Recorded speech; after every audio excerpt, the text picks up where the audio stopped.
Well, welcome to the Barnstable School Committee meeting for November 16, 2022. Start off with 1.1 District Vision and Core Values. District Vision and Core Values, the Barnstable Public Schools educates the whole child by creating a student-centered school culture that addresses students' physical, social, emotional, and academic needs by creating a safe and healthy learning environment in which students are challenged, supported, and engaged. Core values. In Barnstable Public Schools, we value commitment, collaboration, and community. Commitment, we are dedicated to the continuous learning and growth for all. Collaboration, we work together while keeping students' needs at the center of all decision-making. Community, we build strong, respectful partnerships that support student success. Move on to 1.2, statement by chair, video, and audio recording of the meeting. I remind everyone that this meeting is being recorded and will be broadcast on Channel 18. I also remind any member of the public who wishes to make an audio or video recording of the open session of this meeting to first notify me as the chair, and I will then inform the public of the recording as required by the open meeting law. Seeing nobody, moving on to 2.1, introduction of the Executive Director of Social Emotional Learning and Student Support Services, Mary Beth Shea. Come on down. I'll turn it over to you, Sarah. Sure, thank you. Good evening, everyone. We are joined here tonight by Mary Beth Shea. She has been in the district as the Executive Director for Social Emotional Learning and Student Support Services for about a month now, and she's here to share a little bit about what she's been working on and to introduce herself. Welcome. Thank you. It's really a pleasure to be here, and I do want to say how much I'm enjoying working in this district. You know, I was drawn to the district because I read about their commitment to social emotional learning and supporting all students. So I did a lot of research before I came, and I have not been disappointed. I have to say that I'm really impressed, especially with the building leadership, with the administrative leadership. It's a pleasure working with Dr. Hearn and the special ed directors and all of the principals. There's just a real commitment I found to ensuring that children feel safe and cared for and have the best possible learning environment they can. There's a real commitment to that, so kudos to Barnstable. So a little bit about what I've been doing. This month I've really been trying to go around and learn about the curriculum that's already in place, talking with staff about the training that they've received, do they have enough support. I've also been a resource to the principals and counselors, trying to look at especially students who have lagging skills, with kind of pulling some of the discipline data and looking at how we can be proactive and make sure that everyone has the tools needed for students. Our goal is really to make sure that that we're giving them the tools they need so they can be ready to learn and that they enjoy coming to school.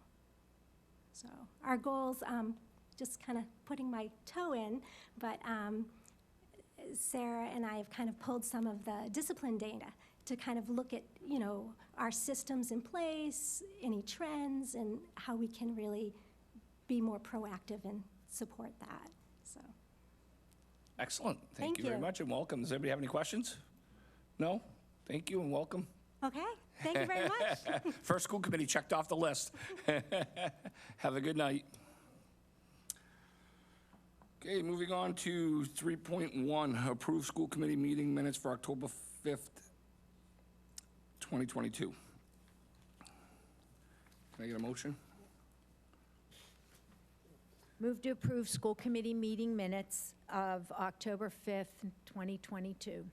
I'll second.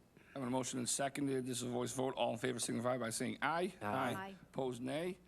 Abstained? One abstention. So it's 4-0 with one abstention. Moving on to 3.2, approve special school committee meeting minutes for October 13th, 2022. Move to approve special school committee meeting minutes of October 13, 2022. I'll second. Having a motion and seconded, voice vote. All in favor signify by saying aye. Aye. Opposed, nay. Abstain? Abstain. Ayes have it, 4-0, one abstention.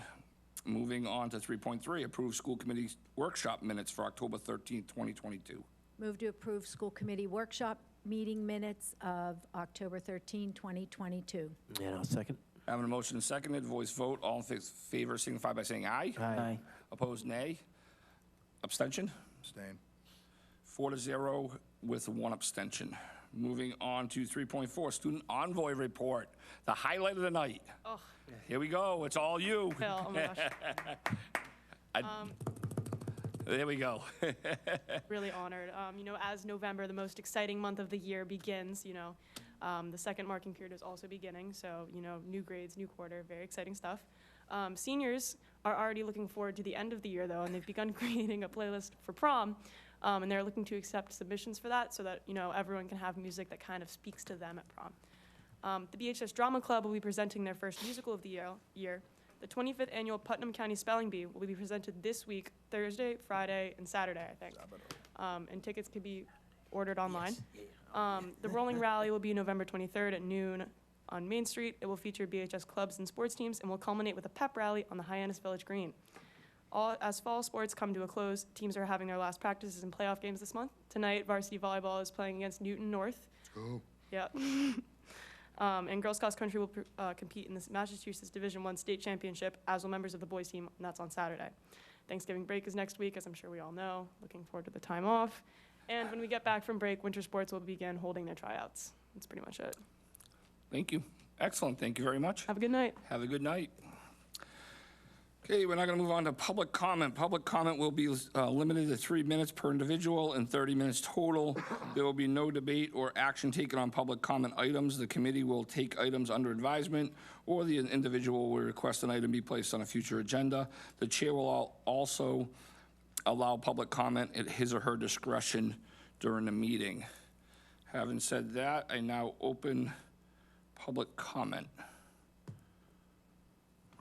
Is there anybody for public comment? Seeing nobody, I will now close public comment. I will now move on to 3.6, school committee comments, subcommittee, and liaison reports. Yeah, you all yeah, just get down that and we'll just kind of work our way back. Yeah, I also wanted to wish our volleyball team all the best as they take on the state's #1 team tonight in the state semifinal game. Barnstable's volleyball program consistently has strived to be the best and really has succeeded.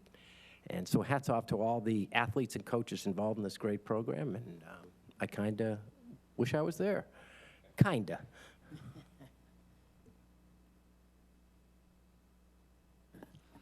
Yes, Peter, just to echo your sentiments, pulling for our team tonight on the road at Bridgewater-Raynham.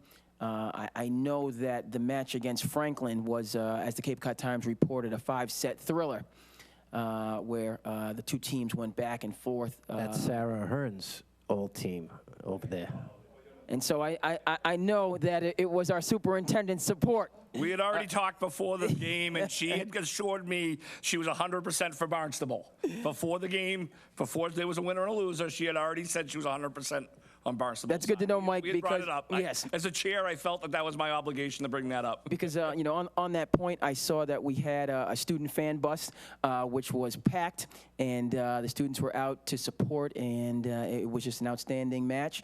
And so we're hoping for the best tonight. But, Peter, again, as you say, volleyball program has been a gold standard in terms of their success, both on the court and then their athletes going on once their time at Barnstable is done.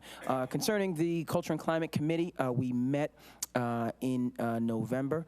Committee decided that having Dr. Sarah Ahern be a part of the group would be a good thing, and so that's encouraging. And so we'll be meeting again in December, and the group has this.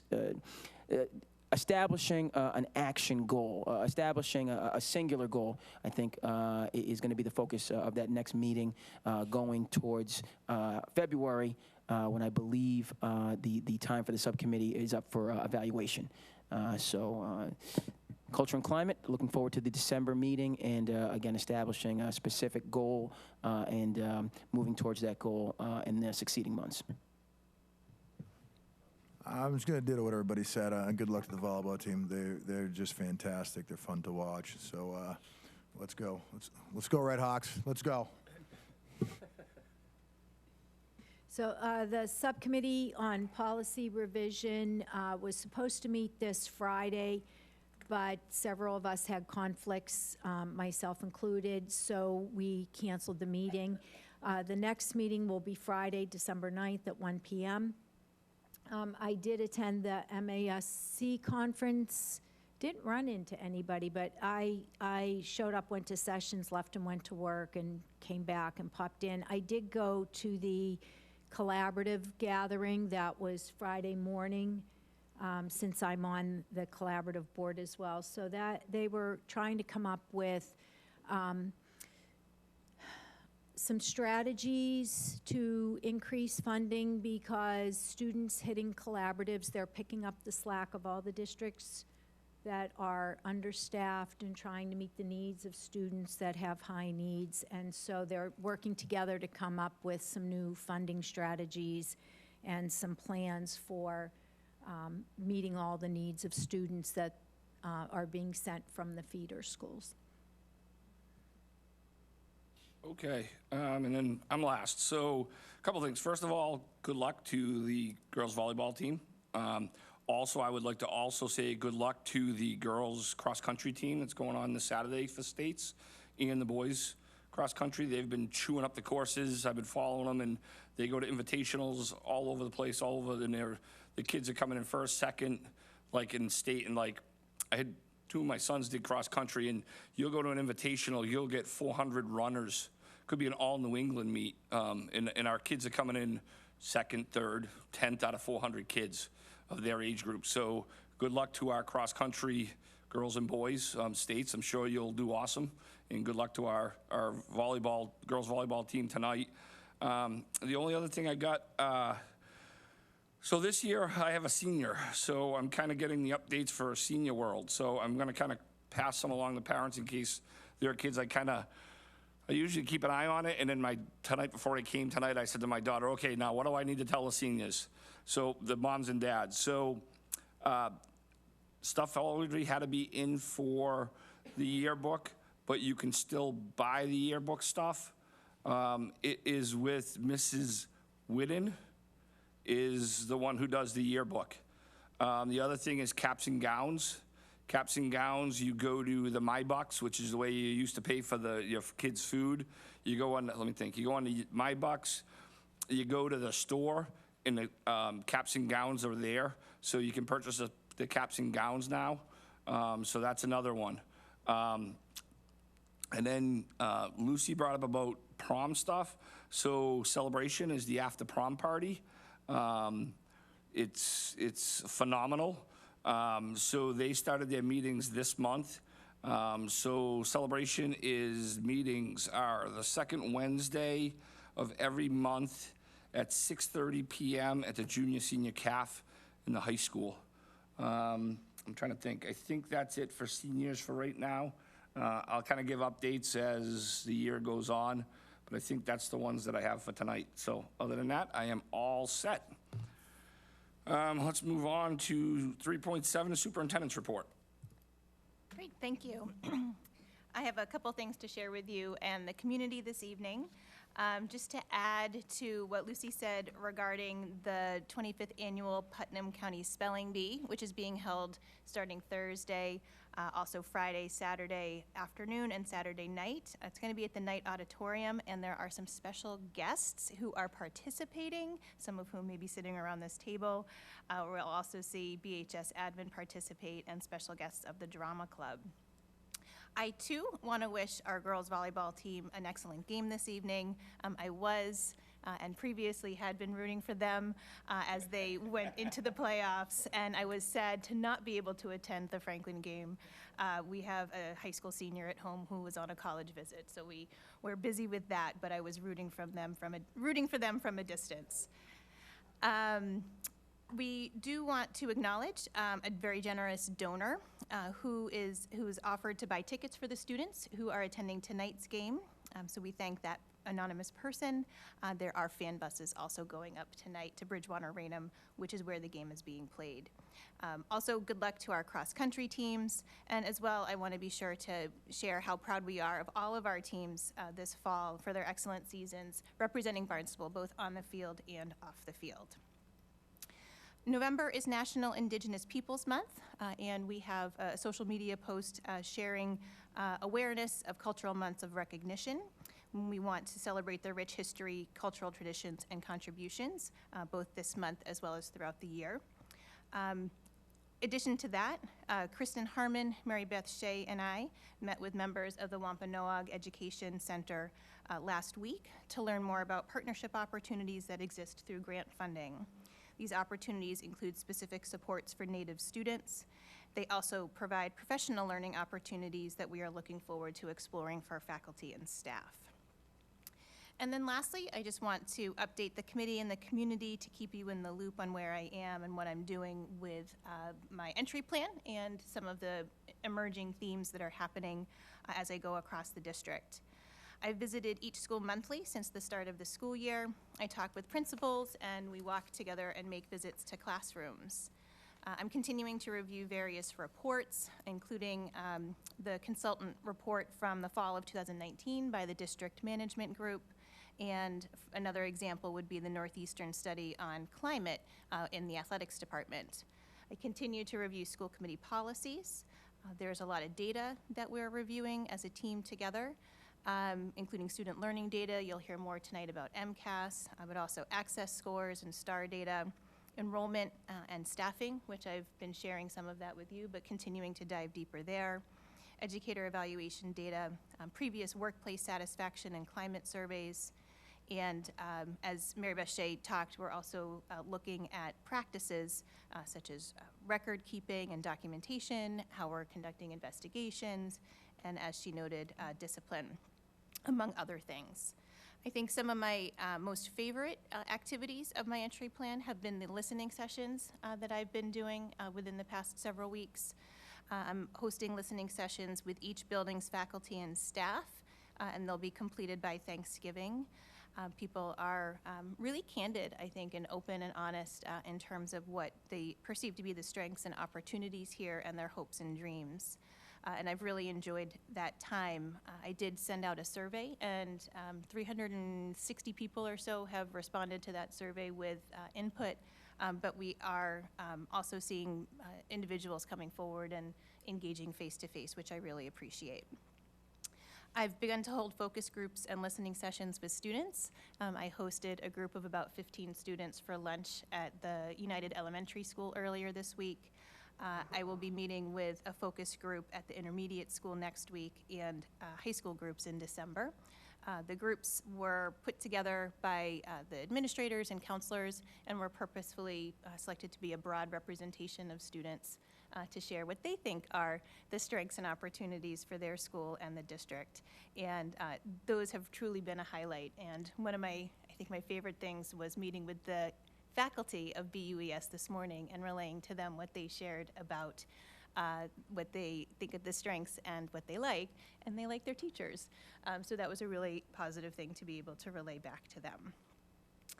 In terms of some of the things that are emerging, people are wondering what are some of those themes that are being mentioned, and so I'm going to continue to gather data and in the areas that I mentioned, and have some listening sessions with parents and families in the coming weeks and months of this winter. But I do want to kind of share as things are coming up and see if you have any insights, input, or feedback. In terms of strengths, people, hands down, the first thing that people mention is the committed and dedicated staff within Barnstable Public Schools. They also note that the diversity among our students is our greatest strength. That has come up a number of times in a number of conversations. And people have noted an abundance of offerings due to the size and resources within Barnstable. These offerings might be in academics, they might be in recreation or extracurricular areas, as well as in community partnerships within the region. Opportunities, many of the opportunities, again, people are really coalescing around these themes. So many of these opportunities are reflected in our district goals for this year. And so where I'm seeing opportunities, I think as any new superintendent coming in, there's an opportunity to bring people together, focusing on a common vision and mission and values, and so some culture setting. There are curricular opportunities, particularly in meeting the needs of students whose skills vary widely within classrooms. Literacy and math are coming up often. You'll hear more tonight related to MCAS scores, but also in other ways as well, in terms of what teachers are seeing in their classrooms. Supporting and celebrating our multilingual learners. And then some content areas I think are looking for a bit of a boost, and I think we're doing just that in terms of music and theater and performing arts, some of which have been suffering a little bit due to the pandemic, but also prior. But this is just sort of tentative themes. There will be other things, I'm sure, that come forward and get put together in the final report. Recruitment and retention of staff is also another theme that is coming up, and I don't think comes as any surprise in terms of our need to be creative, strategic, in terms of filling positions and growing talent, diversifying our workforce, and also making sure that we're providing ongoing professional development to meet the varied needs of the educators in our system. And then lastly, facilities is coming up just in terms of the needs related to maintenance, as well as space needs, enrollment, and future planning. So those are some of the early themes that are emerging. Again, there will be a fuller report in the January timeframe, but I wanted to at least give you a window into what I'm learning and seeing in the district, some of which we're taking action on in the kind of immediacy, but also looking to build long-range goals. And with that, I'll conclude my report, wishing everyone a peaceful Thanksgiving break. We have no school on Wednesday, but I'll repeat what was said, that we have the rolling rally, 12 to 2 with a pep rally on the green, and then the football game on Thursday. So, thank you. Excellent, thank you. I got a question. Is it a home game or is it a away game? I think it's a home Home game, game. it's a home game? Yeah. Yeah. It's a home game this year? Okay, thank you. So there you go, it's a home game. Okay, moving on to 3.8, Assistant Superintendent Report. Thank you. Just a few items today. So on November 2nd, the district held its second half-day in service. All staff participated in 2 professional development sessions. Trends in mental health in children. The presenters were Tracy Gladstone from Brown University and Kelsey Taylor from Wellesley College. And the second session was de-escalation strategies, presented by our very own Catherine Zinni and Mary Beth Shea. As is typical, we survey staff following every in-service. We had 400 staff members respond to the survey, 85% of whom felt the PD was relevant to their roles and responsibilities. The general sense from the staff, based on the feedback provided, was that the PD sessions were valuable and provided much-needed information and strategies that would allow staff to better support their students. Some staff did acknowledge that, or had acknowledged that they had participated in similar trainings in the past, in particular de-escalation strategies. And recognizing that, we also knew that it was important for staff to have a common language and a common understanding that this PD provided for all. So now, even our staff that had some familiarity with this knows that the person in the classroom next to theirs now has this common understanding as well. So we're hoping that this becomes part of a larger sharing of information, sharing of strategies, and we can be resources to one another, if we forget something that was mentioned at one of the PDs, because we know that we were all there. It was a really nice way to bring all of the staff together. It was scheduled in a way that there were 2 sessions with the outside presenters and 3 sessions with our own Barnstable presenters, so that we could manage the sizes and make it in a way so that people could really attend to the topics being presented. Parent conferences are just over 2 weeks away. They are scheduled for December 6th and 8th As a reminder, these are for grades pre-K through 7. Students will have a half day on these days in order for teachers to meet with parents and guardians to review student progress. Schools are in the process of scheduling conferences with families. Schedules and invitations should be going out shortly if you've already not received the information about conferences.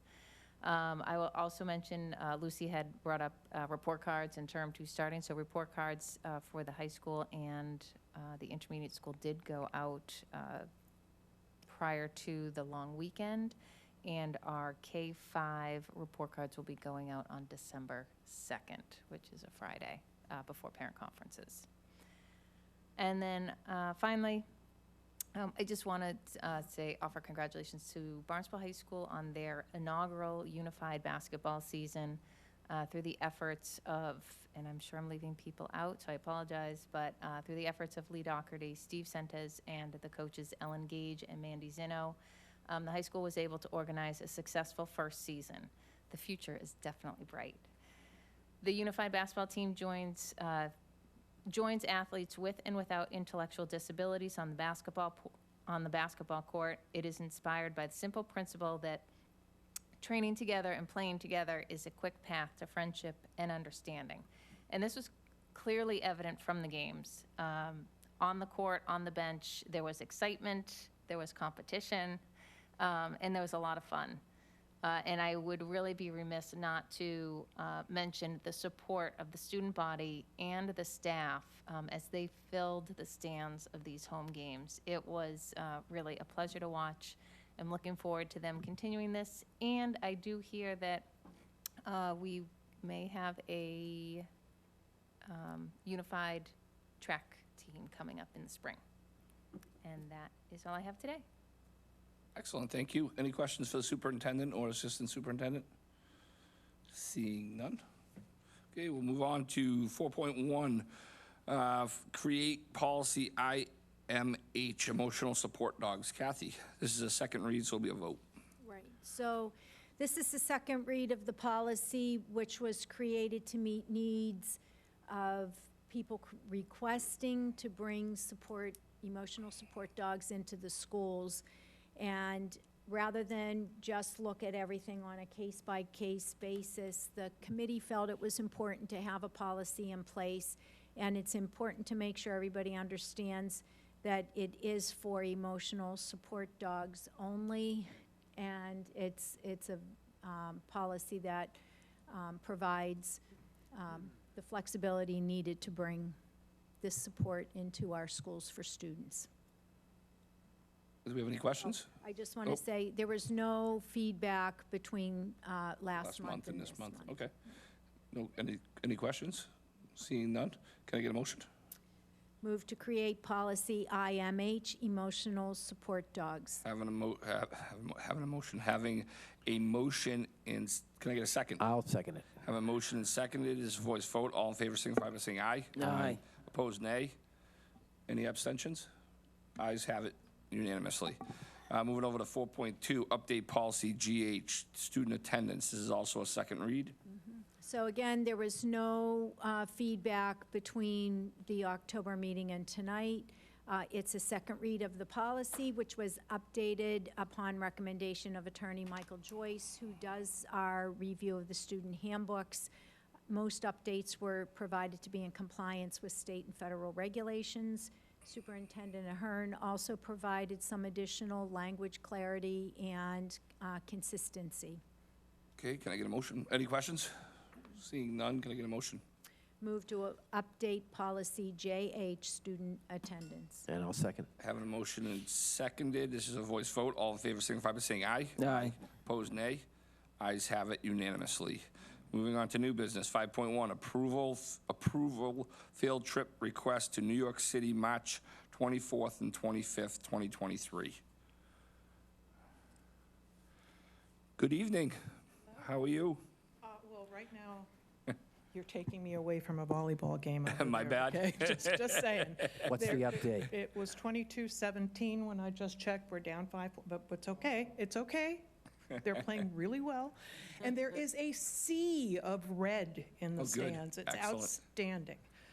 So, my AP Spanish Language and Culture class has sent me down here to talk to you and ask for your blessing to take them to New York March 24th so that they can do some firsthand research on a year-long project they're doing on the UN Sustainable Goals in 4 countries in South America. So the way this is broken down is they've broken up into groups, they've picked 4 countries, they've picked 4 separate goals, and they are reading, listening to podcasts. They're doing all those things that we all do when we do a research paper. However, they have the opportunity, they have written to, they have the opportunity to go to the UN and actually see where this happens and see how it happens. But they've taken it a step further. They decided to write to the heads of mission of the countries that they're working on to the UN in New York and asked for a short interview so they can find out firsthand what these folks are doing about these focus goals that they're studying. It's been such fun to watch them do this. It's been great. So the idea is we leave, yet again, at the crack of dawn. We always seem to leave at the crack of dawn from Providence, and they get to take a train, which I think they're most excited about because they haven't been on a train. It beats the bus. Yeah, so we'll be on the train. We'll hit New York sometime mid-morning, go to the UN, do the interviews as well. That's probably going to take us to mid-afternoon, grab a bite to eat somewhere, head to the hotel, take a deep breath, and then go to an Argentinian restaurant for dinner, and then go and see at the Repertorio Español a play about the Mirabal sisters, who were in opposition of Trujillo in the Dominican Republic while he was in power. And they were called the Butterflies. They wound up being national heroes for having stood up to his dictatorship. And then come back and sleep, and if they don't need to sleep, I will need to sleep. So I think everybody will be very tired. And then the next morning, we're gonna head down to the east side of New York to the tenement area where the immigrants came through end of the century and beginning of the century and sort of look at that immigrant story. And then head on over and have some arepas from Venezuela for lunch and walk on over to Penn Station and come home. So that's the trip. And I'm excited because I love the fact that they want to get some real research done. So it's kind of fun. Well, that sounds great. Excellent. Any Grace, questions? yeah. No, I was going to say, No? Grace, that's a nice job. Yeah, excellent. My only question is, as far as the superintendent, do you have any reservations or? No, I think it's great. Wonderful. Yep. Okay, can I get a motion? I was going to say, great. If this isn't education, I don't know what Oh, is. God, yeah. Thank you This so is much. like- Come on Thank you down. for doing it. Thanks for all you do, and Thank this you, is, yeah. it Thank sounds you. like the experience of a lifetime. So thanks for. I'll move I'm to approve the sure it's field trip difficult. to New York City. Sorry, Joe, if I cut you off. Go for it. March 24th, 25th, 2023. I second. Having a motion and seconded, is voice vote. All in favor signify by saying aye. Aye. Opposed, Come nay. back and tell you all about it. Yes, ayes have it. Passes unanimously. Thank you. Congratulations. I remember taking a group of high school students to the UN way back in the early 80s. And it's true. And it was so fun to see their eyes light up because the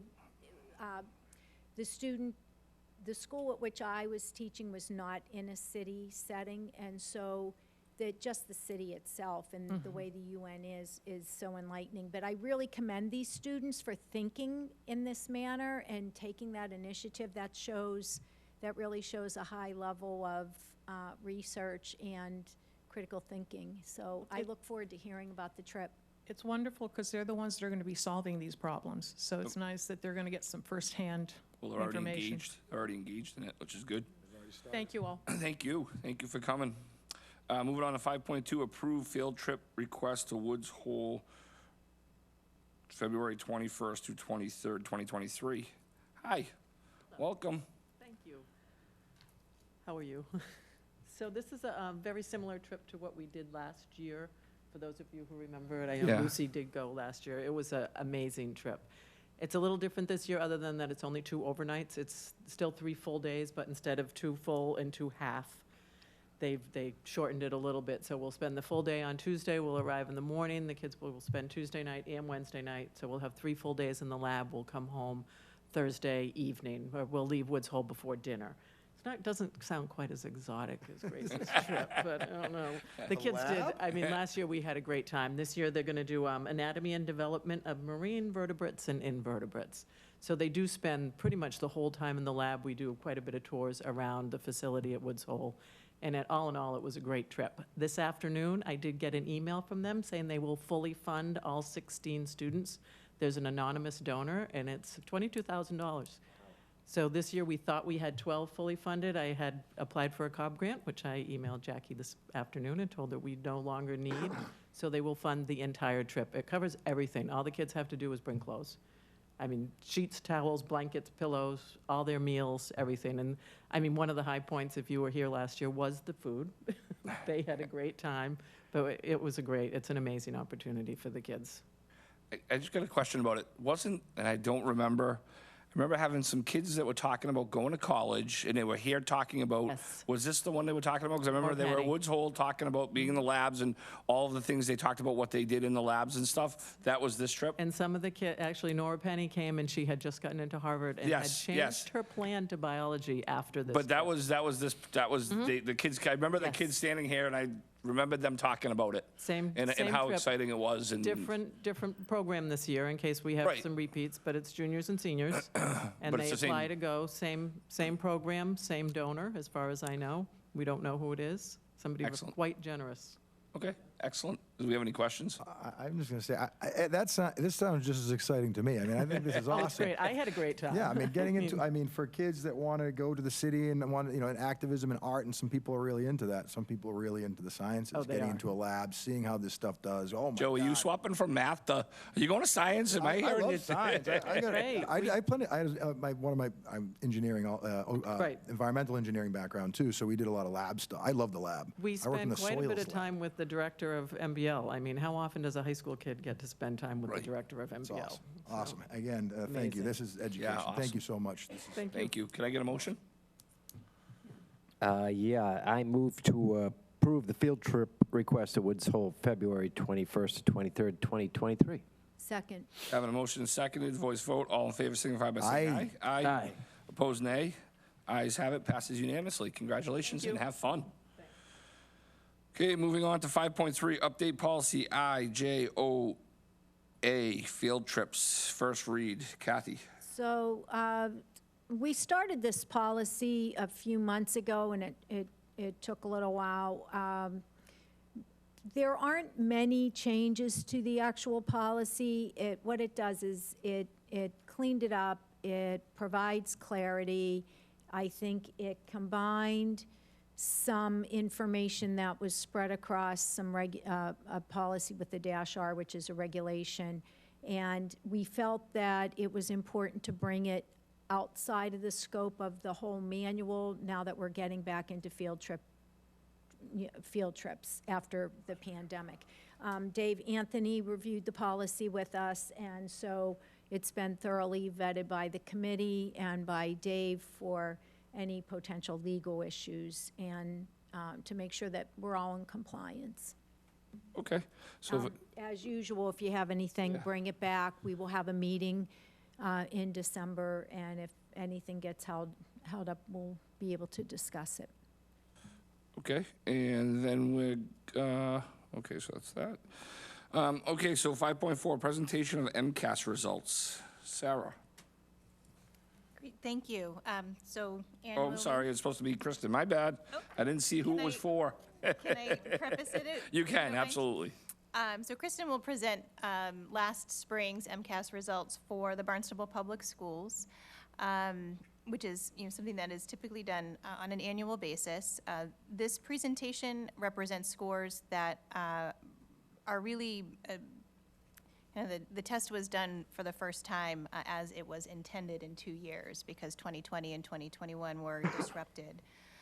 The year was punctuated by absences by both students and staff. And I think, I just want to sort of acknowledge that it was a difficult time here in Barnstable, in the state, nationwide, and across the country. So we'll be using this data not as an indictment on everyone's hard work, but as a flashlight to illuminate the path ahead. So with that, I'll turn it over to Kristen.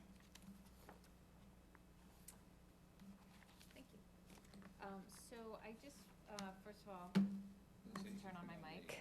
There we go.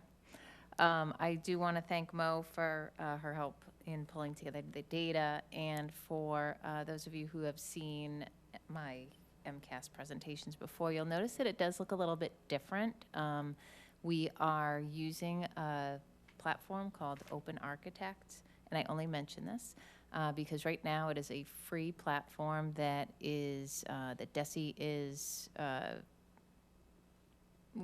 through the use of ESSER funds that we have access to. It is a platform that is growing in its capabilities and capacities, and it really does make the data very easy to access, the ability to drill down, and so there may be some requests coming forward in the future for some funding related to this. So I just put that out there, and we will start looking at some of what we've got. So our agenda, just those are the topics that I'd like to bring us through today. A little background, kind of our lens for analysis, some trends, looking at data, both aggregate and subgroup, and some highlights and challenges, and then the next steps based on what we're seeing in the data. So if you weren't already aware, our MCAS test history has been a bit disjointed. So in 2019, that was actually the last time up until 2022 that we, students took the standard, the full MCAS all sessions for all students. Obviously 2020, we did not administer the MCAS test. 2021 was modified. They had reduced, DESE had reduced the test sessions, as well as we had some students take the tests remotely. Grade 10 was the one grade that took the full, I'll say standard MCAS, traditional MCAS, and this past year, we returned to the full administration of the MCAS test. And I offer that as part of our lens for, as we look through this MCAS data. So in terms of proficiency, we look at that 21 to 22. This is really where we're going to land on our slides today. The 21 to 22% proficient, that difference, like what is that impact of returning to full in-person? So we are seeing some trends with that. Diving deeper, while I won't have all of those numbers for you today, looking at 2022 compared with 2019, because that would be comparing more apples with apples. But the gaps, as I'm sure you all can imagine, are definitely evident. Student growth percentile, we'll be looking a little bit at the SGP. And so in terms of how DESE is recommending this, and again, due to the fluctuations in the testing, the SGP measure is slightly altered. And so comparing this year's SGP with last year's, that's not a piece of data that you will see today because that's really comparing apples with oranges. And instead returning to the standard look at SGP, where our typical growth, the 1 year's growth, is that range from 40 to 59, and 60 and above would be high growth. And then finally, again, given as Sarah had alluded to, the disruptions in schooling, the levels of absenteeism that we have seen, we really look at this MCAS test as a formative. So this is really where we're going to be building off of. We have seen some movement in the positive direction, but really this gives us a place to start. So with that, MCAS trends, we really did mirror the state trends. Overall, in math, the gains were starting to be evident, and again, from that return to more, I'll say normal, but our return to schooling. As a district, we saw those gains last year. However, grades 4 and 5 was a place that we didn't see the gains that we saw across the other grades, and certainly an area of focus. In terms of ELA, the scores, and again, this is across the state, and we saw this in the district as well, that our ELA scores were down compared with last year. And one high area of impact, again, state and district, that we saw was in writing. However, grades 3 and 10 were 2 grade areas that we did see gains in our ELA percent proficient. So, starting to dig into the data, when we look at the percent proficient, so your numbers are working left to right. So the number in black is the district's, grade 3, Barnstable's grade 3% proficient. Compared to the previous year is a drop of 5%. Compared to the state, grade 3 actually was 3% above the state. So just, I'm not going to repeat myself, but just for this first slide, because they will all follow this format. So working over to the right with math, grade 3, the percent proficient in Barnstable's grade 3 students was 39.7%. This is 13% increase over last year. So again, this was the state trend as well, seeing that change, that recovery almost from 2021 to 2022 as we start to recover. And this was 1% above the state. So grade 4, you'll see the same, jumping ahead. I did want to share just in terms of our elementary schools, because we have the multiple elementary schools, just a look at how they played out in terms of the ELA and math. The percent proficient by each school, and the vertical dotted line is the state average. You can see that in both ELA and math, 3 of our elementary schools outperformed the state in both ELA and math.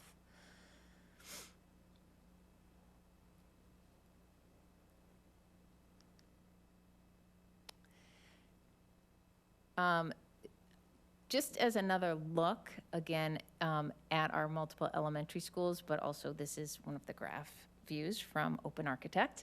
So this shows the multi-year trend. And so you can see there's a couple things that you can notice. And if you can find 2019 across the bottom, and you can see how from there, you'll see the drop off, right? So that is what we and the state are seeing in terms of a decline in the student achievement.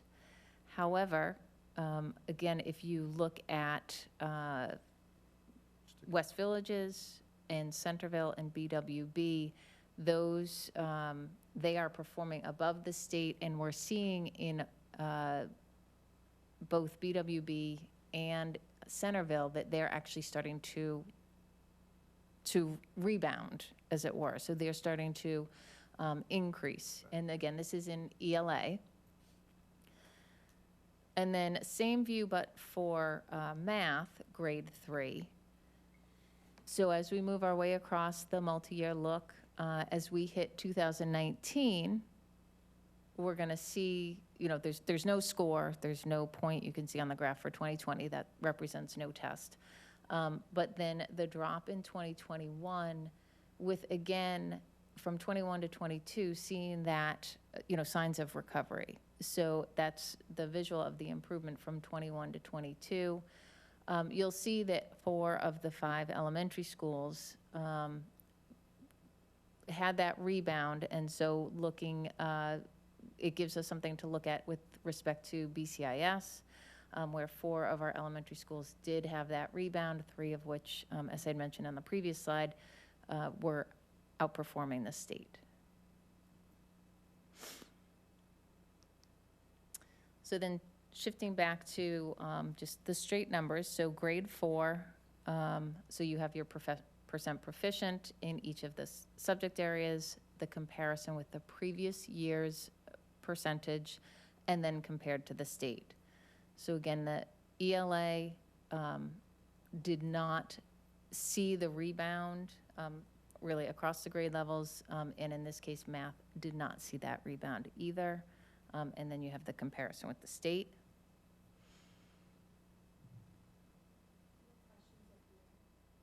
I can take questions now.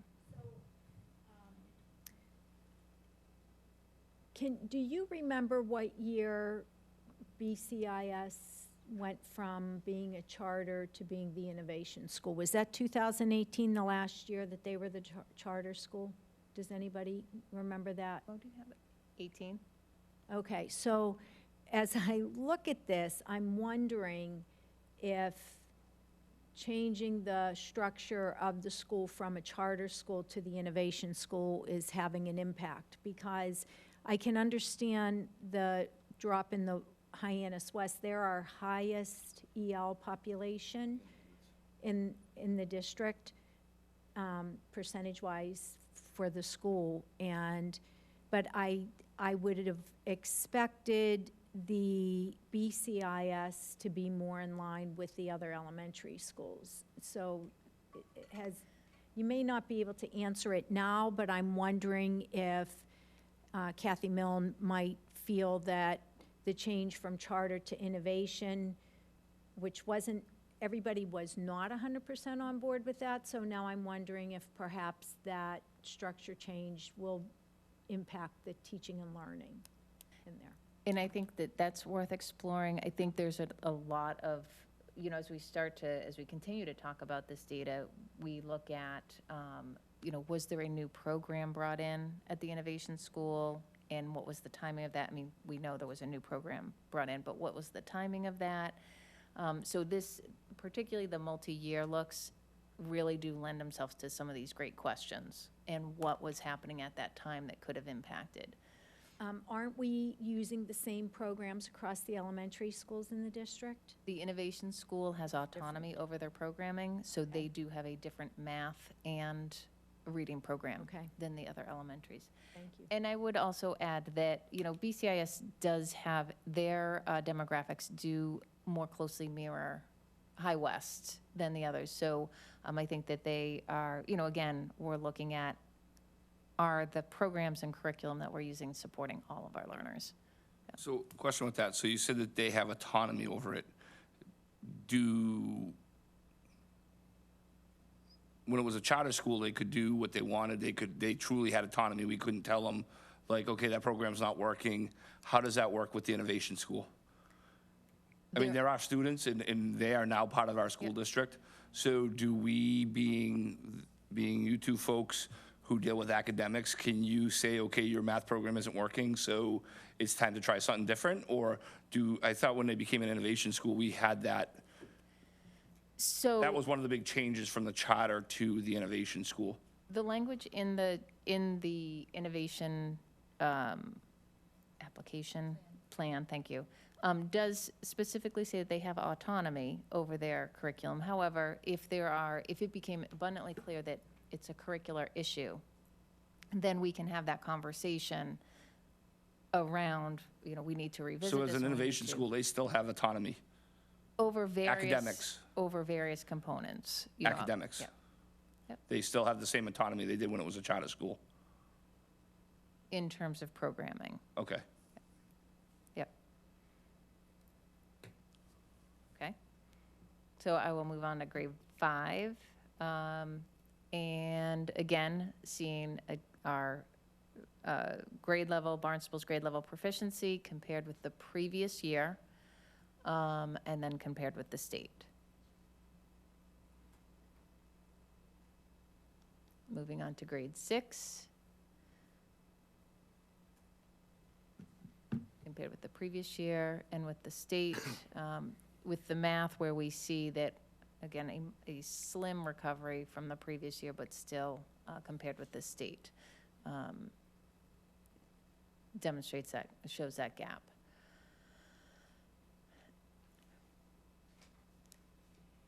grade 7, and I don't think I had mentioned this one on the previous slide. So grade 7, we are seeing a recovery in ELA and in math at this particular grade level, but still performing below the state. Grade 8.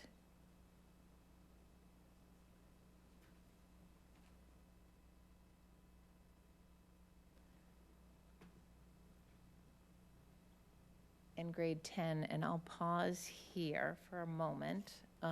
So grade 10, although in ELA, still not catching up to, we're still below last year. However, compared with the state, outperformed by 15%. In math, starting to recover and outperform the state by 4%. But I did want to use this opportunity just to bring to the committee's attention some upcoming changes regarding the MCAS as a graduation requirement and what scaled scores will be identified as for proficiency. And so this is if you recall, we had the legacy MCAS shifted to the next generation, and DESE has slowly been trying to align those score cutoffs. And so this is their multi-year plan to bring all of our students to scoring a scaled score on the next generation MCAS of 500 or higher on both ELA and MCAS.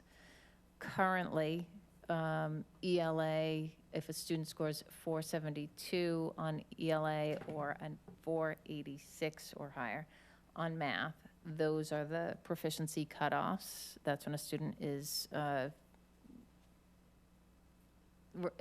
earning proficiency in terms of the graduation requirement.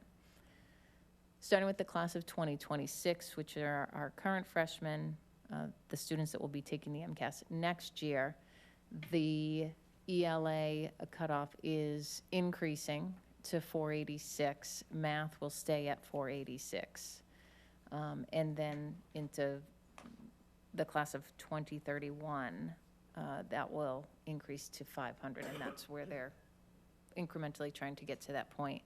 Just as a side note, if anyone's looking at the 220 for for science, and then it's jumping to 470, again, that's that recalibration of the legacy with so it's not that they suddenly have to get 250 points higher. right.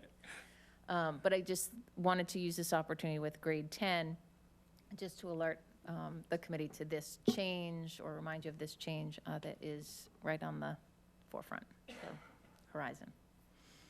And so I can pause here. In your professional opinion, just your opinion, do you think this is going to impact, do you think this is, the timing, I guess this timing, and do you see this raising this, do you think this is going to have a positive impact on our district, the fact that the state says now you need to go, now instead of this many students not getting there, now it's going to be even more. How do you think that, overall, is this bullshit going to impact our kids? How do you feel? So I ran some numbers, just out of a curiosity question. And looking at our current 10th graders, our last year's 10th graders, if this had been in place for this group, Yep. we would have had 53% of our 10th graders proficient in ELA, and we would have had 39, just under 39% of our last year's 10th graders proficient in math. What were the numbers? What were the numbers for our 10th graders? Should be 3%, so about 3 or 4% more. Yeah. 3 or 4% of our Of a gap. of our Oh, class, yeah. which is Yeah, about so 56, yeah. 5, Yeah. 15, 20 more kids. 20 more students are going to have to take the second test. They're going to have to do that. We have to track, all this stuff. Which I agree. However, I would also say that, we're already starting to see some of those rebounds, so some recovery. So if we pair those together and with this incremental movement, are they going to offset? Are we going to almost see a plateau, given these changes that are coming up in our scores, just for a little bit as we catch students up and DESI's raising the bar? It's a wondering. Can I ask a question? So I know the experts have been saying 5 years to catch up kids.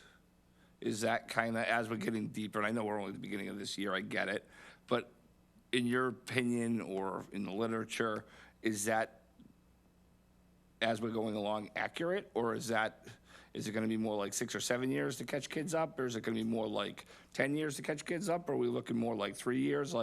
And I know year after year we'll be able to see where that pans out, but what is your kind of inkling now, 3 months into this school year? What are your thoughts on that? I don't know if this is going to answer the question, but I mean, what I've seen in the classrooms, what the teachers are doing with the students, the way that in which the students are responding is just, it's amazing. Kids are But so the kids are going to pick it up quicker, you think? I'd love to say definitely yes. Right. But I can't, I'm not going to No, make I that realize promise, that, but it's, for the first few months here, it's looking promising, at least, we'll say that. I It's think looking so, good. and I think as we start to look at our local data, at our STAR the assessment STAR data data, is really what's that's gonna- really where we're going to start to see that information clearly. Yeah. Even by the end of this year, it'll be clearer than it is right now. Right, students have taken the fall STAR, that they will take their next, in the winter benchmark, which will be in January, and I think that will give us some good indication of, that How trajectory. fast they're going to jump, or how's it going? Yep. More or less, okay. Yep, I don't- Yeah, I would just echo what Kristen said. Okay. I think it's hard to sort of differentiate between 4 and 5 years versus 6 and 7. I've also heard people talk about 10 years.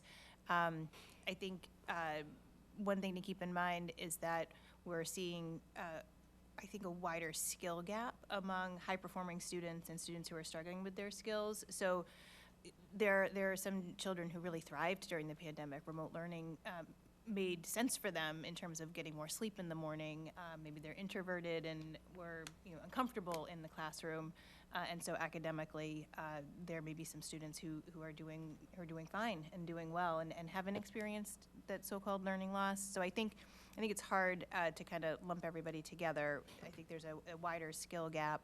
It is going to take time, and I think it's going to take more time for students who are kind of in those middle grades than what we're seeing, for example, in grade 3, the younger children, seeming to, kind of being, making more of a rebound that we're seeing there. But I do think it's going to take quite a bit of time. Yeah, I probably have some different thoughts than my good friend Joe over here, and it's probably just me venting, and I've jotted down a lot of notes, so I hope this all makes sense. And I do see there's some good news, especially grades 3 and 10, but I remain concerned in our declining MCAS scores, and this needs to be turned around, and hopefully under the new superintendent, this can be done.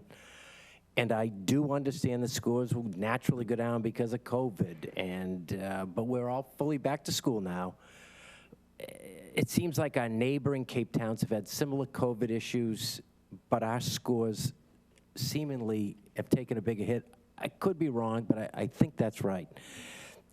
And believe me, as a former teacher, I realize MCAS is not the be-all and end-all, but it is our statewide tool that measures academic progress and how our students compare with the rest of the state, and we've been going the wrong way lately. It's very concerning, those grades 4 to 8 proficiency, especially in comparison to the state.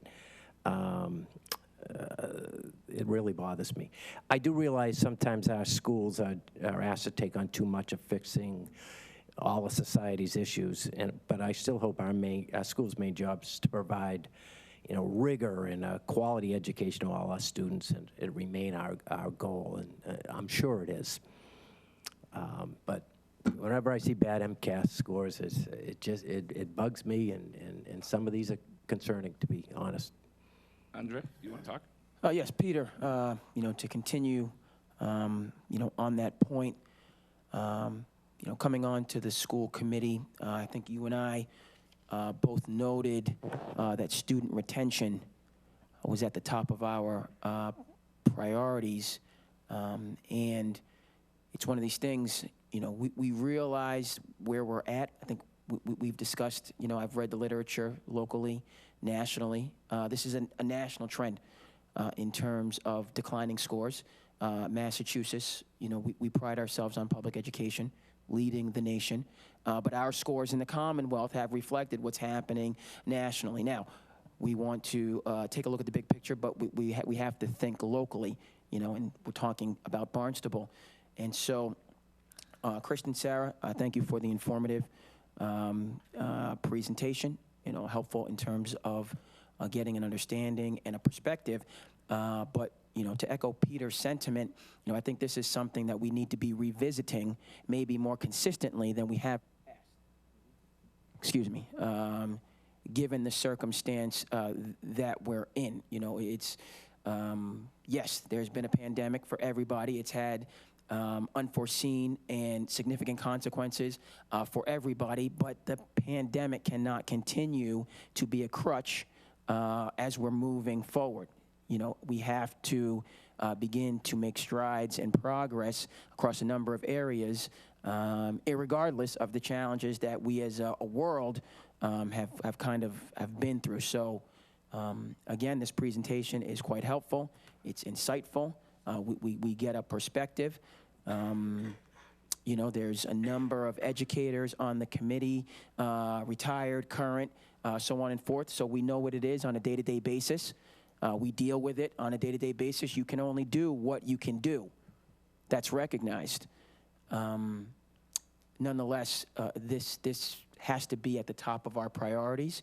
And I just think that going forward, it may not just be one committee meeting when we look at MCAS results and then we look at the other business that we have to deal with as a committee. I think that we may need to devote more time, attention, focus. Not that, again, test scores are the end-all, be-all, but it's an indicator that is that first domino for so many other things that we could be doing an outstanding job, and I think we are doing an outstanding job in a number of areas. But for those parents that are making decisions, they're going to look at MCAS scores and make a snap judgment. That's the world that we live in. And so that our progress there needs to be evident. I think we're more than capable of doing it, but it's a decisive factor, and we can't ignore that. Joe? So what I'm with you, Pete, we are an academic institution. My issue comes with, raising the bar to say that you raise the bar instead of raising the bar because it's a meaningful thing that will benefit districts and students. So just for the public, so they understand, if a student doesn't, what's the process if a student doesn't reach proficient? What does that student have to do? Suppose they score a couple points below proficient. What does that student do? The student will take a retest. They'll take a retest, and suppose they just don't pass that, then what? They'll take another retest. Okay, and does that just go on indefinitely until they pass? They'll have the opportunity for 3 retests over between when they return for their junior and senior year, and depending on the score that they earn. So in the situation that you described, if they just barely missed it, they'd be eligible for the EPP, which means they really just need to take and pass 4 English and 4 math classes in their high school career. Okay, so I imagine they think that this is going to raise achievement. So I imagine that DESE is going to think. So suppose instead they, why stop at 500? Why not say 550? I mean, then you can have way more. Then you can say, look at what our bar is way up here. I just look at this as just dog and pony show. Look at us. We're going to raise it more just to I don't know. I'm not a big fan of that whole thing. That's what I'm upset about. Not now, not whatever. I think there's enough going on to be saying, hey, whatever. I don't think kids are like, oh, now it's 500. I better start studying. I'm going to read more now. I just don't see that happening. So I'm just not a fan of that.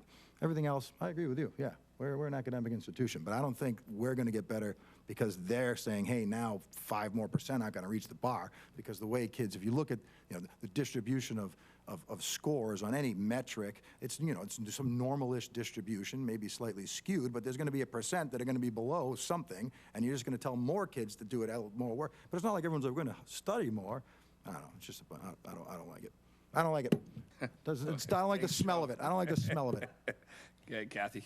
I like your presentation, though. I think it's awesome. I'm not upset of anyone here. I just don't I'm like when only the halfway She's only halfway through, so we got another half. Okay, the presentation Oh, isn't sorry. over. That's okay. The one thing that I notice about grade 7 having a higher proficiency level, if you think back to what grade 7 students are, they made it through K to 4 uninterrupted and have their base. And the other grade levels below them had critical years of learning and don't have their base. And so that can be why grade 7 isn't as impacted. The fact that grade 8 proficiency doesn't seem to be as high as one might think it should. They had an even stronger, perceivably, base without an interruption. So that's a district concern. The scores were coming down. We weren't even given the opportunity to really review publicly the MCAS scores last year.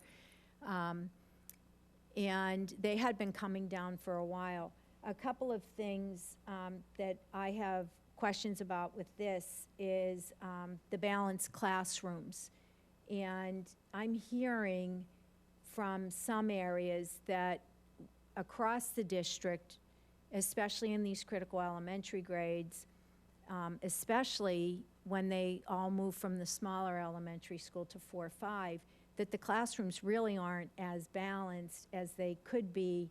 And I do realize it's staffing issues, and so they cluster students, and you can have some students where having a typical student in would be the inclusive part of the education, rather than what inclusion is meant to be with having the balanced classroom. So I question how closing the gap is going to be achieved in some of those classroom settings, and I'm really concerned about that.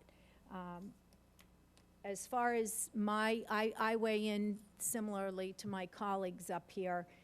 If I remember reading when it first came out about DESE increasing these scores, and some of it was as a result of what happened when they got to college and how many students graduating from high school with their MCAS diplomas went on to the state schools and needed to have remedial classes or were deficient. And so it appears to me, and this is just how I'm perceiving it, that the state's answer was, oh, we'll just raise the MCAS scores because that's what you need to fix the problem moving on. We are seeing at the higher ed level, across the board, the lack of knowing how to be a student. And unfortunately, when you have a high stakes test and everybody's putting the pressures on the district for these high stakes tests, you can kind of lose how do you really slowly teach these students how to be students, how to get them excited about the learning, understand what it takes to learn, understand what it's like to be in a classroom, and what you need to do when you go home at night. And, you know, learning little by little the responsibility of being a student. So I would love personally to see the MCAS go away for a while. I would love to see the teachers be able to be as creative as they can and address the issues as they see fit without the pressure of tests at these lower grade levels. I think the end result would be the same. I think when they came up, maybe tests starting 7, 8, 9, but at these lower elementary levels, I think the teachers have a handle on who needs what. And I just wish something could be done collectively to urge the state to move in that direction. Thank you, everybody. I'm gonna let you continue. Sorry. I think I started this. No, and I think that points that everyone made are exactly the conversations we're having. I mean, the data you're seeing is definitely of concern.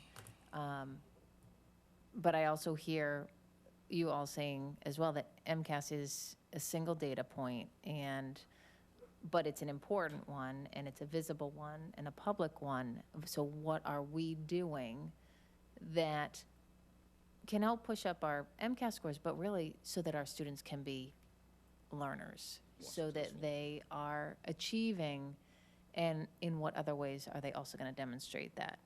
So moving on. Sarah, I'm sorry, did you want to add anything? I'll add it at the end. Okay. So science is administered in 5th, 8th, and either 9th or 10th grade. The 9th, 10th grade split has the NA for compared with last year, simply because they had an extra delay. The state allowed for an extra delay with the science MCAS. While we did have some students take it in 9th grade as 9th graders. So that's why there's no number in that spot. Can I just ask a question about the science? Do you have a breakdown for what is it? Some kids take physics and some kids take biology? So chemistry, physics, and biology. So those tests can be they're taken in the year that the student takes the. So do you have that the where course. it's 36.7 proficient for all 3 of those subjects? Yes. Do you by any chance have the breakdown of, I for don't. each subject? You know what I mean? Yeah. So like how many kids in chemistry, how many kids in biology, and how many kids in, I'm just kind of curious. I mean, it's like biology, it's 80%, but chemistry, it's 10%, so that would then balance it out to 36.7% at the end of the day. So we're gonna try. No, it's okay. You don't have to even get it to me tonight. I'm just kind of curious to see, to kind of drill it down even more. Yeah, and we do, I mean, most of our students do take the biology MCAS. That is, definitely the more standard route, but we do have a number of students that take physics and fewer students that take chemistry, which I believe is being phased out by DESE. But I'd have to verify that. So shifting, while we look that up, shifting from science, we're going to move into student growth percentile. And so, my colors didn't show up very good. So this is the student growth percentile. So this is looking at students compared with their, like cohort, like performance group of students, and their growth from year over year. So it starts in grade 4 because they have to have a prior year assessment in order for to have growth. So that's why you don't see grade 3 on this table. We had tried to differentiate with colors, one of which isn't showing up. So if you recall, way back, first slide, growth, the typical way of measuring growth or talking about growth is we're looking for students to at least gain a year's worth of growth over a year's time. And so that growth is represented by the numbers in the range of 40 to 59. So anything that is 40 up to 49, I had shaded in a lighter green, which is now looking white. And then the darker green for the upper end of that that year's growth. And yellow would represent the lower growth. So, sorry, I'm just a little distracted by my lack of color. Oh, good. Oh, good. Oh, that's what I should be looking at. Excellent. Excellent. So, for ELA, so we saw moderate growth, and while a year's worth of growth is great, like that's a great place to be, we also recognize that given the experience of our students, we really do need to have higher growth because that's where we're going to close the gaps. So while we can say that the majority of our students and our student groups at the various grade levels did see that year's worth of growth. We still also know that we want higher growth. We would like to see higher growth in that table. Also, just in conversation, looking at the table, what stuck out was grade 4 and grade 6. Again, this is a, one data point, but seeing a lot of yellow. And so lower growth in those 2 grade levels. And I mention that because I'm going to shift to the next slide, which is student growth for math. And again, if you refer to your screen in front of you, you can see there are 2 shades of green. So we do have our moderate growth at grades 5, 7, 8, and 10, but again, 4 and 6 seeing the lower growth, which just was interesting. I got a question for you. So historical, I could have sworn I remember pre-COVID that grade 4 and grade 6, this is kind of historic. This is not unusual because our kids go from the elementary level, smaller schools, to grade 4, go to the biggest school, and then they move again in grade 6. I could have, like, to me, like, this is like, I remember getting a tutorial on this, and to me, this is like, kind of means a lot, even more than just the raw numbers, and, because it can shrink the gaps. So, and I could have sworn I always, like, really focused on these slides, and grade 4 and grade 6 has always been we're struggling to close the gap because, and I always equated it to we're moving schools. Which is really the conversation that we were having when we looked at that and how it stood out. And I think what's just standing out is instead of it just, a lot of times it sits within the subgroups. It's across the board at those grade levels, almost. And what is, I would like to see, like, what is it for the last 10 years? Just kind of curious to see if it, like, so takes COVID out of it, so COVID isn't the crutch. Has it always kind of been that way? Right. And it just is so interesting in terms of, right, the when that it's happening. So again, it's great, the things that you're pointing out, like, that's what we're seeing, those are conversations we're having. And really, it all feeds into this picture of, what are our next steps, which I'll actually get to shortly. Go ahead. Yeah. Well, I'll just chime in again. We've had this conversation before, but I imagine a district with 2 4 through 7 schools where kids go into the school in grade 4 and 5, learn the culture. Now that they're grade 6, then grade 7, they're leaders, they're tutoring the 4th graders, they have that longevity, you have parental involvement, you don't see that dip you have to make up for. And I mean, it would just be nice that kids can be in school with their younger brother or sister more than once in 12 years. All this moving around, I just don't, I think the shuffling's not good.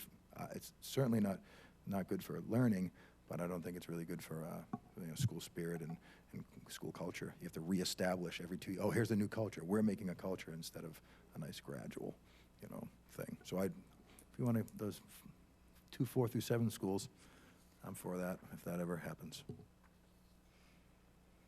Okay, so we're going to shift gears again, and we're going to look at some subgroup data, and chose to focus on English learners, and largely because, we've already had a number of school committee meetings, and we've already come to you looking for additional staff for EL.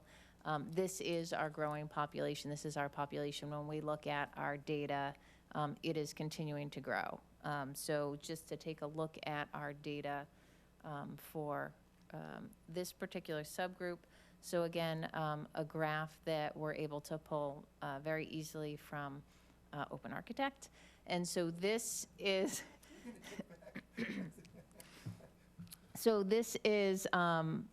again, we're taking a different look. We're looking at the average scaled score. So not percent proficient, not SGP, but looking at the scores that the students actually earned and the average scaled score. And so just looking at Centerville at the top, just to help you navigate this particular graph, the gray dot on the right side is the non EL students. And so that's showing us that the average scaled score for the non-EL students is approximately 508. Their EL counterparts is approximately 475. So that is the average scaled score. So you're looking at those as single numbers. The line in between is representing the gap. The size of the gap. Right. And so working your way down, it's done for each elementary school. So you can see, there's different takeaways here. So some have wider gaps, some have narrower gaps, but also some have, although there might be a narrower gap, the average scaled score, right, might not be as high as others. So this is for ELA. This is the comparison, or at least the information, not necessarily meant as a comparison among schools, but it's just looking at those gaps of a critical subgroup in terms of the growing size and the needs on this particular graph. I mean, it would be natural to think that students who are learning English would struggle a little bit more on the test in English, right? So, I mean, the question would be is how far are those gaps away from the state average? I'd be curious, are those in the ballpark of the state average between, I know that there's a gap, but I mean, that's going to be natural, I imagine. So, I mean, if it was the other way around, that would be really amazing. What are our native speakers? How come they're not reading in English? So I think, a goal, achievable goal is always compare. Now, look at the state. Can we get to the state? Can we beat the state? Now we know, like, achievable goal. But definitely concerning. This is ELA. Can I see the math one? I'm just kind of curious. Absolutely. Yeah, there you go.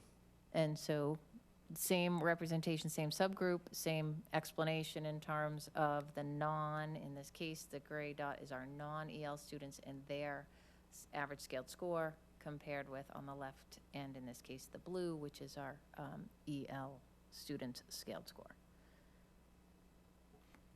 And the math test is in English? Yes, it is. Okay. So to confound, is a confounding variable, is it the English or is it the numbers? So it's hard to tell based on the English Well, scores. is it math? And you're a math teacher. Is it math? A lot of math nowadays is a lot more verbal than it used to be. And it's a real struggle for our English language learners. Right. Especially students who come strong. I remember when Worcester had a lot of strong math students coming from different covenants. They come here. But the English was the problem, not the math. Not doing the algebra. Yeah, the they wanted the to numbers, show off it their was math skills. They Right. thought they were good at math, and we were like, nope, you're not. And they are. It's just that They couldn't show their symbolic manipulation and logic and all that thinking because they couldn't access, having access to the words. They were just struggling. Even, a dictionary, one word. I mean, it's difficult, for kids. So interesting. So then I moved same subgroup to back to looking at our SGP, student growth percentile. Now again, because grade 3 does not have an SGP calculated because they don't have a score history, we only have the 3 scores here. So this is again ELA. The gray dot represents our non-EL students. The blue point is our EL students, and then this would represent, again, SGP. So we're looking for an SGP at least between 40 and 59.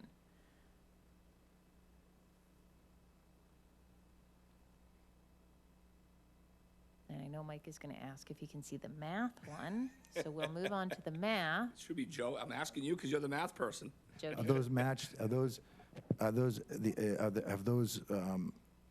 L students been isolated in just a cohort of only L students at the state to get their SGP versus other Ls, or is this just versus the English?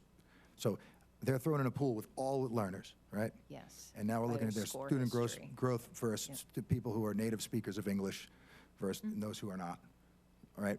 So this isn't just to see how they are compared to other, which would be the state. That would be cool data if they sent that out, like as, subgroup growth within the subgroup would be kind of neat, right? How's your subgroup growth percentile within it, your high needs growth versus all other high needs students, will give us, it would be a really cool data to really, then we could really see, but not that this isn't cool, this is cool. Okay, let's go on to math. And math. This, again, the program reordered the schools, I'm not quite sure why. But so the intermediate school's on the top, then the high school, and then BUE. So I thought this was quite interesting. Okay. Might have gone by the score values.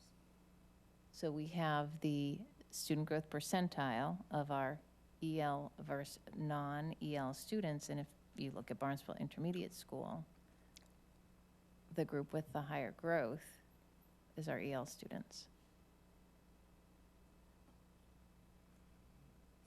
So they have the, when you isolate and pull out your EL students for the intermediate school, their average SGP was higher than our non-EL students, and the same was true for the high school. And in theory, I mean, if you think about that, our students should be growing faster. They have more gains to make. Versus the non, Mhm. as they're acquiring, that should move them forward on this particular test that's automated. So, but, so Joe is, I could tell Joe is into the data. So my question would be, can you get a breakdown for how many years they've been in the school system?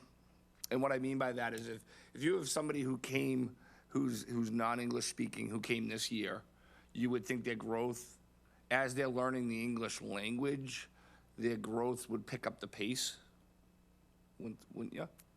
As they've learned, so if somebody's been in our Yes. school system for 5 years and they're learning English, so they've been learning English for 5 years, you would think that their growth could be more than somebody who just came and is just starting to learn English now, this year. Yes, I mean, but I think the same could be true about someone who's been speaking English all along, right? Yeah, So that's if we're true. comparing, but this is taking care of that a little bit because it's separating out our Yeah. EL students and our non-EL students. I think to your question of how many years in the country, that is part of the data set Okay. that the state puts out. I'm looking over at Mo because she can probably, I know she's taking notes back there right now. She's like, her head is whirring of what report she's going to We're gonna get a heck of a report by next Tuesday. We're gonna all get a report from Mo by next Tuesday, and it's gonna have all of this stuff. So again, just a look at scaled score, gaps or comparisons between EL and their non-EL counterparts, both in terms of growth percentile and average scaled score. And so, accountability, so now I'm going to take a hard right turn, and we're just going to talk real briefly about accountability, because again, this all lives within accountability and how districts and schools are measured. So just a little bit, again, background here. So for 2022, Desi called it an accountability light model. So that they were not taking all of the typical components that get factored in for district accountability. So it was really just looking at participation.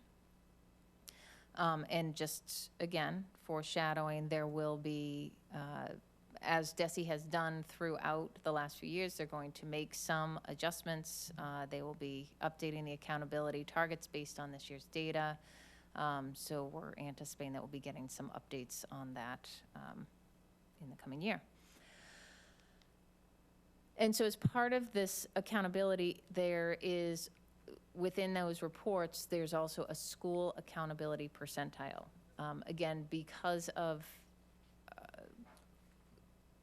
the grade levels that our schools service, this impacts 3 of our schools, BUE, BIS, and BHS, because again, grade 3 is separate, or the elementaries, because they have grade 3, less of the MCAS data. And so based on these factors, there's a percent, each school is set in a percentile, they're ranked as a percentile rank. And so our current data, so you'll see the blanks for our elementary schools. Barnstable High School identified as low participation, as I'd mentioned. That is the only accountability information that was used this year. So the school accountability percentile of 35, BIS of 22, and Barnstable United 19th percentile. And so, again, Sarah and I have had a number of conversations about this.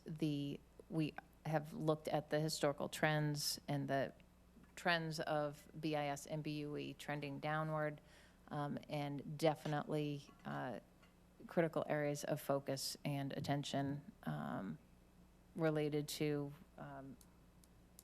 everything in terms of the accountability measures and providing those supports for the school. Yep. Can you provide an explanation for the low participation rate at the high school? So the low participation rate, let's see, did I have that on the next slide so the low participation rate was for particular subgroups, and no, I didn't have it on the slide.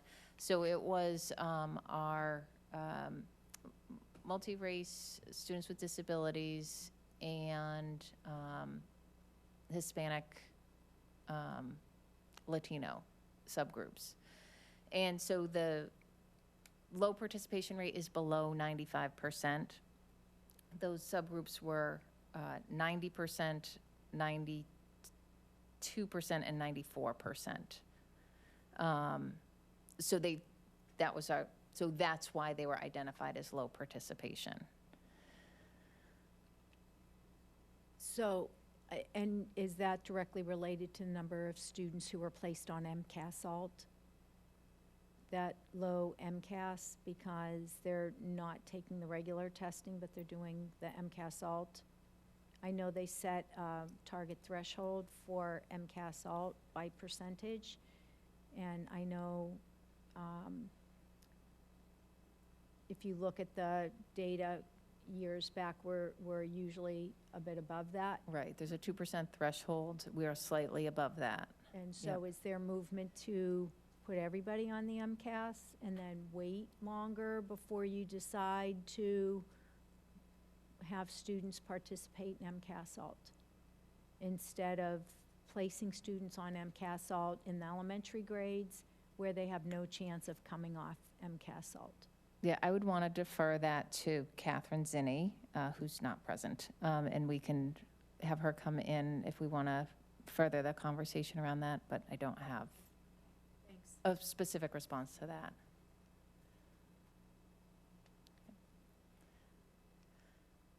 So to summarize, wanted to summarize some highlights and obviously some challenges. So I will just read through these real quickly, but in grade 3, ELA and math, as we had shown early on, quite some time ago, we outperformed the state in 2022. Grade 3 math, we saw a percent proficient increase by 13% over the previous year. As I had mentioned, the grade 10 ELA and math outperformed the state by 15% and 4% respectively.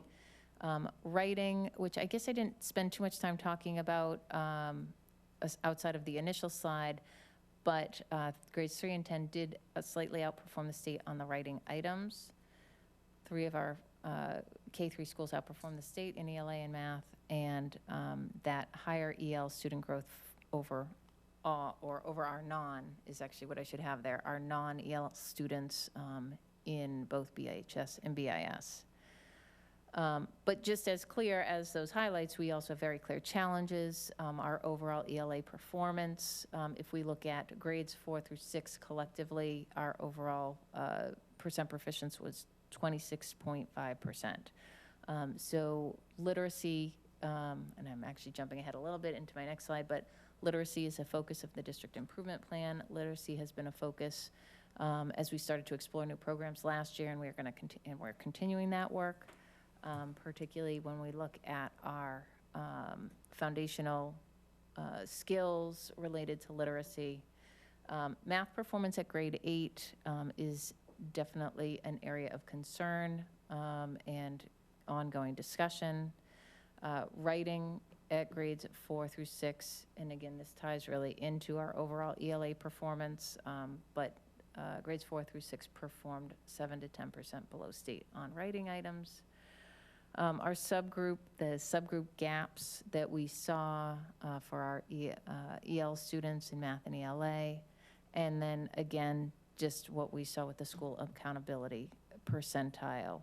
I think that looking at the kind of this as a whole, looking at grades 4 and 5 in particular, and I think, Peter, you also alluded to that, like really we need to drill down and see where, what's working and what needs some real strong focus, and what are those steps that we need to take moving forward. Which brings me to our next steps. So at this time, our year-long focus is on instruction, and obviously that will have an impact because good instruction is going to have an impact on student achievement. So we're using this time for calibration of our leadership team, lens for high-quality instruction, and providing targeted feedback to move that instruction. And again, moving instruction is going to have a positive impact on our student achievement. Continued review of K-5 literacy curriculum. We know that literacy is an area that we need to provide attention. While we saw some recovery in some of our grade 3 test scores, we do know that those foundational skills are just critical. And for our students that are in 4th and 5th grade, how are we really addressing that gap that the disruptions of schooling have created? Targeted interventions informed by assessment data and visiting schools to participate in data meetings at the schools to really have those conversations. What is the data telling us? How are we responding?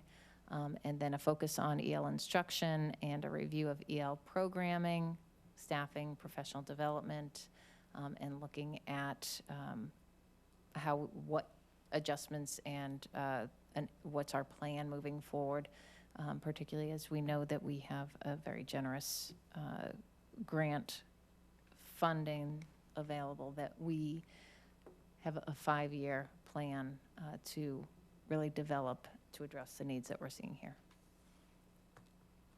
And although you have asked questions, this is also another good time for questions. Any other questions? One second, Kathy. We'll start down at Peter. You good? Andre? You good for now? Joe? You have a smirk. Joe, I'm going to give you 3 questions. 3 top questions. One, I was thinking about the last bullet on the last slide, which is about our EL student. Yeah, the EL. Do we know, I don't know if there's any way, or is there a program, is there a place that you've heard of that had incentives for teachers to study and gain fluency in a second language, whatever our second largest language is, which could be Portuguese, Spanish, depending on where you are.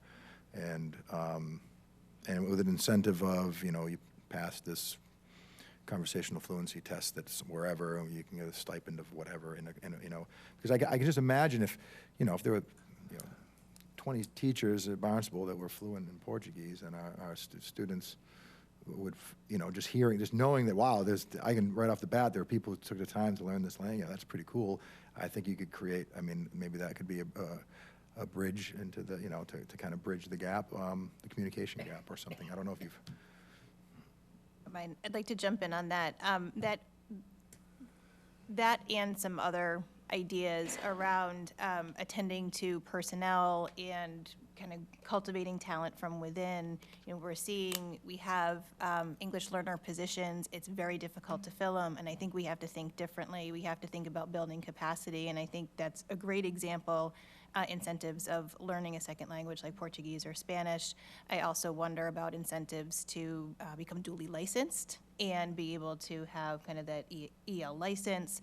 And I wonder if the $1 million, just trying to think about how to strategically, how can we best apply that? We're not rushing to spend the money that was donated, but really want to be thinking about what is going to make that the most sustainable, because if we just add positions, that's a funding cliff. How could we leverage that? And I think incentives are one potential way. Yeah, just quickly, not to jump, Joe, did you, just want to jump there. You know, in terms of, you know, Joe, you're mentioning a language, you know, Portuguese, you know, that students speak and be able to bridge that language barrier.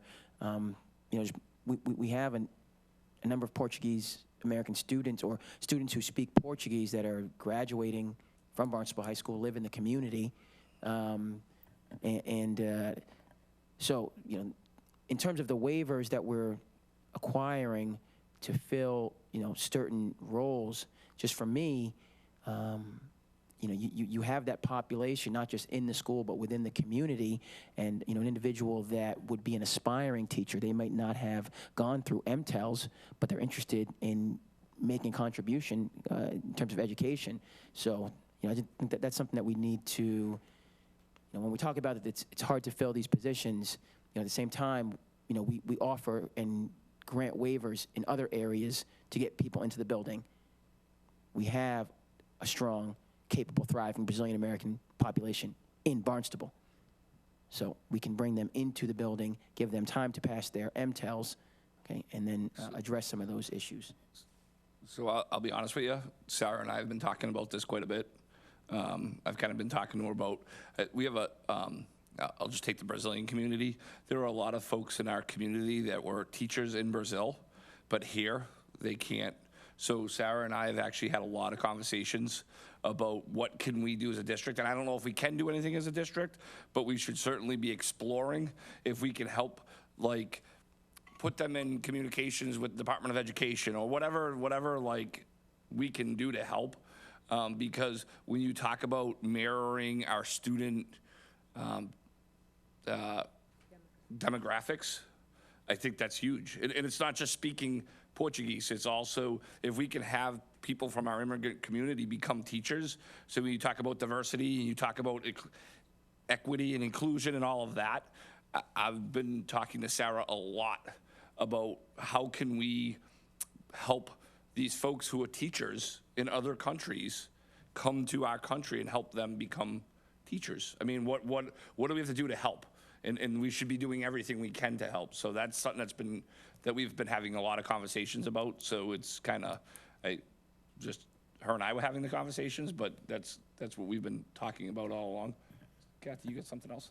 So with this tool, Kristen, can the data be aggregated by year of graduation? Because if you're looking at each of the grade levels, every single year we're looking at a different test group.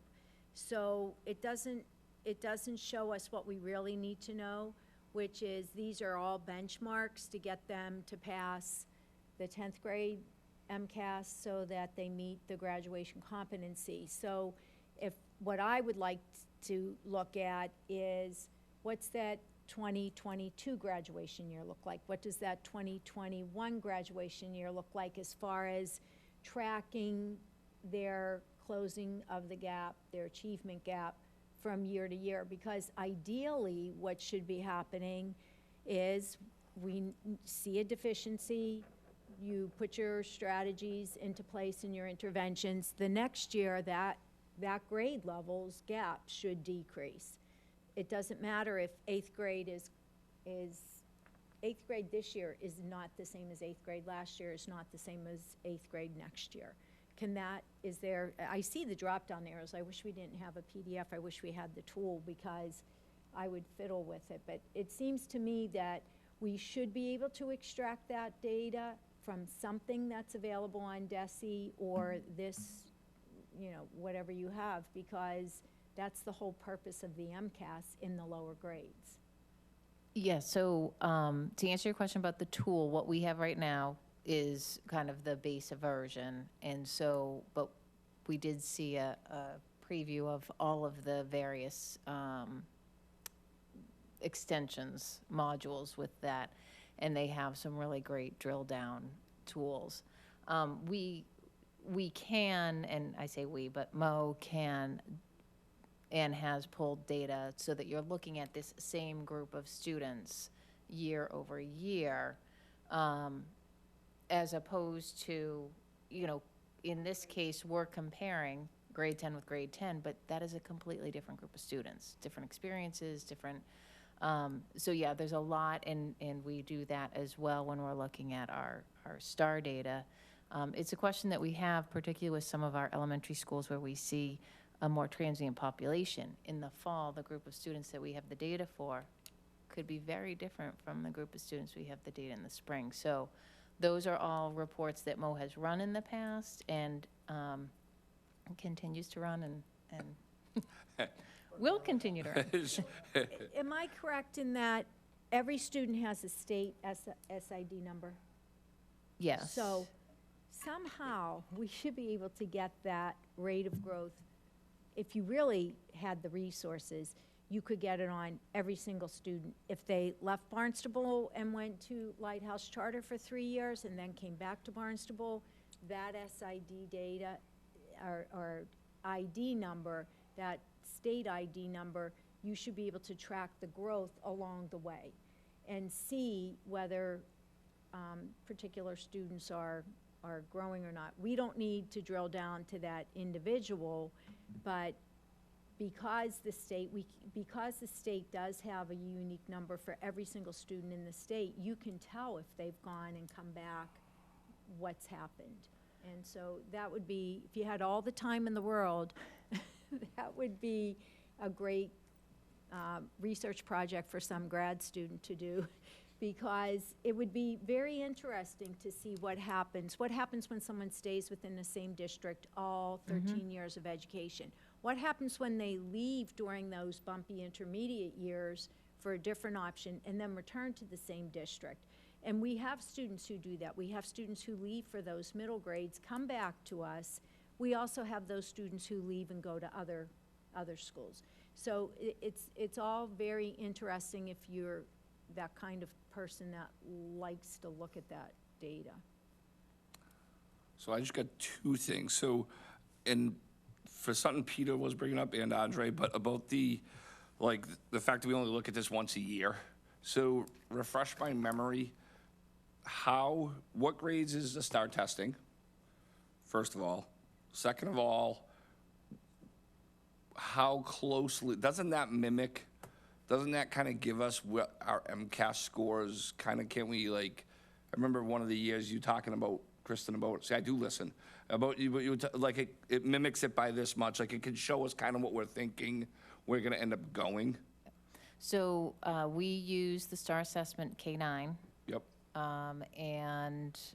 So it's 3 times a year, fall, there's a fall benchmark, a winter benchmark, which is end of January, and then we have the spring benchmark, which we do in end of May. So, and that does mimic kind of the MCAS to a certain extent? So it's not that the test itself mimics the MCAS, but what it does is it is a predictor That's what it is. of MCAS performance, and so there are reports within that you can run, and it will give you these projections based on student performance over the course of the Right. year. So what I'm thinking is where kids only take MCAS once a year. For you, Peter, you know how you want to kind of see the numbers and see how progress. What we could do is we could get an update on the STAR test. That will kind of give us a predictor of how we're going to do next year on the MCAS. You know what I mean? Just because that's at least 3 times a year. So it'll kind of give you something, okay, the scores are going up fall or spring, you know what I mean? So I think that's something we should probably have on the schedule and kind of get a presentation on that, just to kind of show us the way it's going. Is that, you know what I mean? One other, you want to speak Well, about that? yeah, if I remember, I think we did get an update on STAR. Pardon me. Last year, and they were very positive. So, At least something. but it's not showing the positivity here. And I got one other question for you. Access testing, which is your ELL testing, can you just kind of talk a little bit about what that is? And I think most people don't realize that there's a separate test for ELL kids. And I would like to have probably a presentation just to see kind of year over year how our can you run that on the kids that I know it's transient, so you got this kids come and go, but can you like run it on the kids that stay here year to year? As far as showing us the numbers, as far as how they're doing with the access testing? So similar to our MCAS testing, right, we'll have, every student will be able to look at a score history Yeah. for students and their progress. I'll just say that Open Architect also has an access module. I So don't think we could, Just curious. yeah, so we could do a, this kind of version for for access testing. Could you just for the public, just talk about what access testing is, like, Sure. So our access testing is for our English language learners, and as they're coming new to the country, so that we get a reading, writing, and oral. Thank you. Oral language. So we'll have and it gives a score so that we know if they are beginners, intermediate, or, I'm sorry, I'm struggling with my words today. And so that we can place them appropriately, the number of minutes of instruction that they'll need, and also assist with goal setting in terms of growth for students. so it's saying that same growth just for ELL kids? And that's kind of, so when people talk about the ELL and how it's kind of almost like a school, like funding and all of that, and how we need more funding, and because our ELL population is growing, and so I think what people need to know is it's not just like, oh, you've been here for a year, so this is where you are. There's a whole testing process that determines where kids are, and if kids are moving up from 1, 2, 3, 4, and then they graduate out after, I think, 4 or 5, I think they graduate out, correct? So I think if you could just do a presentation at some point with the access testing, just because I think as our funding needs go up for ELL, because we always talk, oh, it's because our ELL population is growing, but people don't understand what goes into the whole ELL schooling. So if at some point, if we could just get a presentation and look at our numbers from year to year, how that's going. Yeah, and then just quickly, Mike, you know, this is, I'm just, for myself, it's almost like a tale of two cities, you know, in terms of, you know, it was so uplifting and encouraging to hear about the field trips, you know, and the students that are traveling and that are excelling and that are thriving. And Sarah, you mentioned this, you know, that it's, you know, when you're looking at the numbers, you know, it can, when you're looking at certain areas of need, you know, it can seem, it can be colored a certain way. But I believe, Sarah, that we started in terms of you mentioning the gaps and the students that have excelled during this predicament and continue to excel. And so as we review and look at this, I think that we need to devote due attention to our students that are thriving, that are excelling within that overall, you know, because, you know, you're talking about a population where you have greater students that are English language learners, so obviously the standardized testing, it's going to be challenging, Joe, as you noted, because they don't speak the language. But if we just look at the raw numbers of the district in terms of our scores, and we look at the ELL numbers, I don't think we're recognizing that exceedingly strong population within those numbers on the other end of the spectrum, kind of like where we started. And so as we're continuing to have this conversation, it's most important for us to look at that subgroup.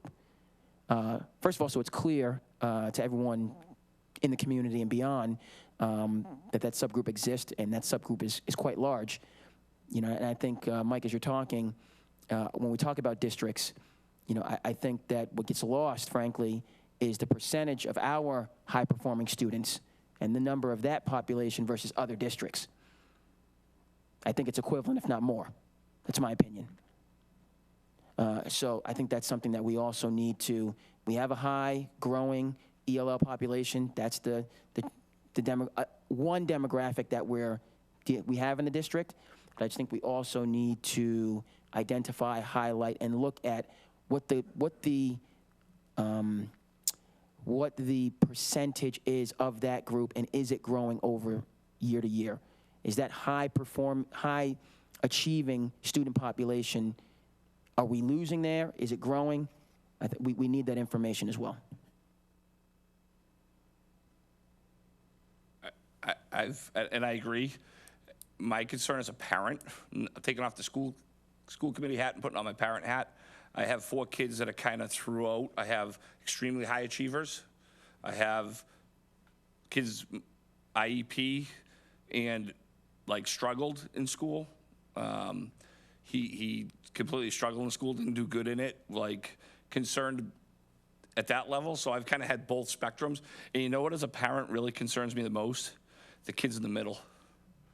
Because I can tell you my son, who was in all AP classes, was getting a ton of extra resources. I can tell you my son, who was at the, like, towards the bottom, was getting a ton of resources. But you know who wasn't getting a lot? Is my kids that are in the middle. To get them to go to the next level. We're always trying to get kids up, and I agree with you. But to me, the kids at the top get a ton of resources, the kids at the bottom get a ton. The forgotten group, which is probably most of the kids, are the kids that are in the middle. To get them to get to the next level. I always want everybody to go up levels, you know what I mean? My thing with ELL is it's a huge funding. Like, we always talk about how our budget needs to go up, and people are like, well, I don't get it. And I think people don't understand that specifically ELL is a large budget driver, and it's only becoming more, and our population is only going up. So I think we need to look at all of our kids personally. But what really concerns me as a dad is the kids in the middle, that I call them the forgotten ones, who kind of like, they're not quite high enough to get the extra stuff up here, and they're not low enough to get the stuff down here, and that's probably a majority of our kids, I believe, in our school district, and that's the ones that really, I have all 3 of those different groups, and those are the ones who I think, like, are just forgotten. Yeah, I agree, and I think these conversations need to be with greater regularity going forward. Anything else? Sarah, you were over here jotting notes. I jotted a ton of notes. I think the big takeaway is, and we've been talking about this over successive meetings around focusing on instruction, focusing on academics, making sure that the students are building the skills that they need. One conversation did come up, MCAS as being one of many tools. And I do think that there is a bit of a appetite out there in terms of advocacy platforms to rethink how we assess in the state. I don't know, but I would imagine MASC might come forward and be thinking about that at this point in time. I don't say that in any way to sort of negate some of the really important conversations we've had about how students in Barnstable are doing. It just came up, and maybe something that you see as school committee members and opportunities that you may choose to jump on in terms of advocacy for kind of a different sort of assessment system. So I've heard a little rumblings of that, and you may see more about it. Anything else? Was that it? That's it? That's it? Okay, excellent discussion. Anybody else got anything else, or we're all set? We're good? Okay. Moving on to 5.5, approved superintendent goals. Great, Sarah. thank you. The slide deck that you're about to see is a really abridged version of some slides that were shared as part of a workshop on October 13th, as well as in any individual conversations I've had with school committee members since then. And I think it's a really important continuation, really, of the discussion that we just had related to student learning. The superintendent's evaluation, as I think you know, but I'm sharing for the community, is based on the Massachusetts model evaluation system, and the superintendent participates in the same process that administrators and teachers do. So as part of the self-assessment, I've reflected on my own practice, reflected on the context of Barnstable, and reflected on our student learning data. And I have some proposed goals to share with you this evening, implementation of which really is kind of already underway. And then at the midpoint of this year, would welcome a formative conversation with each school committee member in the January, February timeframe, And then we'll be looking towards a summative evaluation next fall after the MCAS data is returned, because my student learning goal is tied to some of the MCAS information, my proposed goal. So at the workshop, we talked about how the superintendent's evaluation is put together related to your assessment of the progress towards district improvement goals, my work towards professional goals, and evidence towards standards in the superintendent's rubric. And tonight, the action that's coming before you is to vote on the professional goals, the student learning goal, and the professional practice goal. Just by way of background, I did link for you the district improvement plan, which highlights some of the areas of practice that we're focusing on this year that you approved on October 5th.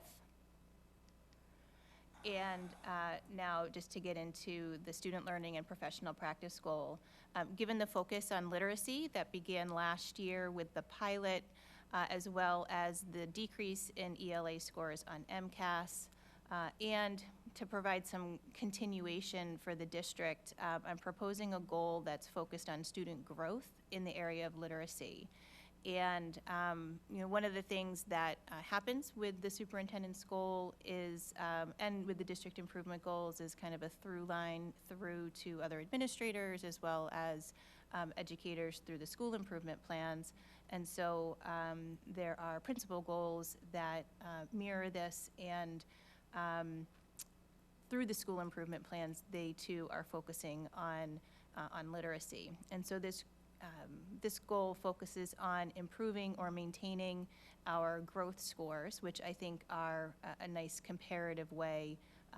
And if we have strong growth scores, the proficiency scores are going to go up by extension. Growth scores on both the STAR assessment as well as the ELA MCAS, and that 80% of the data set to include all students as well as the subgroups would be within that 40 to 60 range. I really appreciate and welcome the request to focus on STAR data this year and to have more conversations related to student learning. I think whether it's the actions that we take through our goals, how we align professional development, the resources that we consider putting into place, and I mean, you brought up some really really important questions for us to look at. And so I think having more than a once a year review of student learning information is only going to be helpful to the kids. So this is my proposed student learning goal for the 22-23 year. That's not to say that we wouldn't focus on other areas and we wouldn't focus on math. I just, given the information that that was just presented, literacy is the focus. I also think that math will benefit because of the conversation that we had earlier related to how language dependent math is these days. And then for my professional practice goal, I chose to propose a goal that highlights how I'm spending the bulk of my time, which is coming into the district, taking it all in through the entry process, and working with you, the administrative team, union leadership, around putting together a strategy for improvement for years to come. And so there are some benchmarks there related to all of the things that I've been talking about, as well as a spring survey indicating that people are aware and engaged in the process and outcome. In terms of what to expect ahead, this was the process that Mike and I talked about with respect to the superintendent's evaluation, and I want to highlight a few things, which is you'll see evidence of practice, I think, all year long, including in this forum as it relates to school committee presentations, as well as other regular updates to the school committee, whether it's in the superintendent's report or interim communications I may share with you about information that's happening. I will also, however, compile kind of a digital portfolio, so to speak, for the late summer, and also present remaining evidence to you at that time. And I would propose that we have a workshop in advance of the compilation of the summative, which would happen in the fall because that student learning goal is tied to MCAS data. So we would be spending time in the fall looking at the SGP numbers and determining whether or not the goal was met at that time. So my request, I'm happy to take any questions or comments that you have, but my request is that you approve my proposed goals this evening. Any questions? Just the STAR SGP is similar calculation as the same thing, student growth percentile? It's very similar. Yeah. I will say that it's a bit more favorable than MCAS in terms of how students are doing, but we do get SGP data from the STAR. Any other questions? The only other thing I would, this went away, but, so the formative would be individual meetings? So, what was it, I forget. January, February, kind of the half-year mark. What we would do is we'd all have our own meetings with superintendent, talk about goals, and talk about if there's something, as Sarah has said, it will be also if there's something that isn't a goal, but is something that's a problem. Obviously, she is like, yeah, just, talk to me about it. We all kind of have our own communications with the superintendent, so that's how that would be.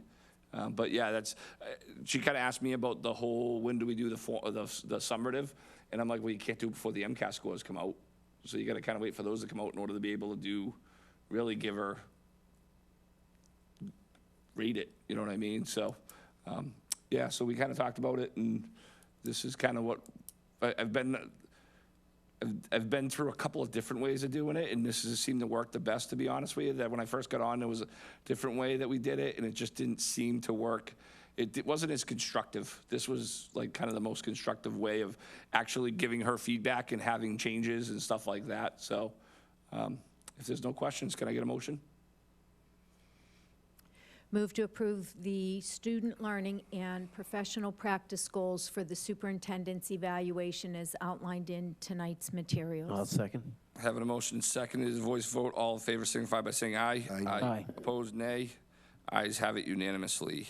Moving on to 5.6, approve update membership for the advisory committee on school culture and climate. I think this is me, but Andre, do you want to kind of talk, you or Joe want to talk about?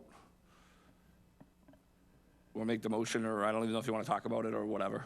Yeah, again, as I said at the last meeting, the membership was unanimous, in terms of having Sarah join the group, something that we're encouraged by.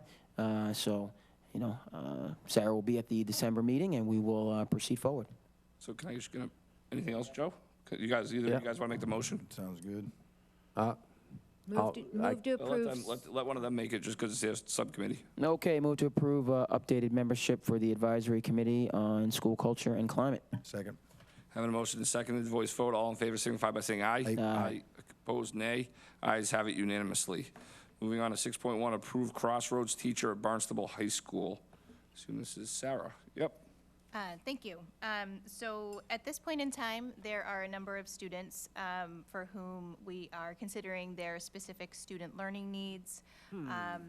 The Crossroads class, which is a kind of a small group setting with an instructor and paraprofessionals, instructor being teacher, paraprofessionals, and counselor, may be a good placement for some students. But we only have 2 seats in that Crossroads classroom at this time, and potentially more students either in the short term or medium to long term this year who will need something like that therapeutic placement to meet FAPE, their free and appropriate public education, in the least restrictive setting. So our request is that the school committee approve an additional Crossroads teacher at Barnstable High School.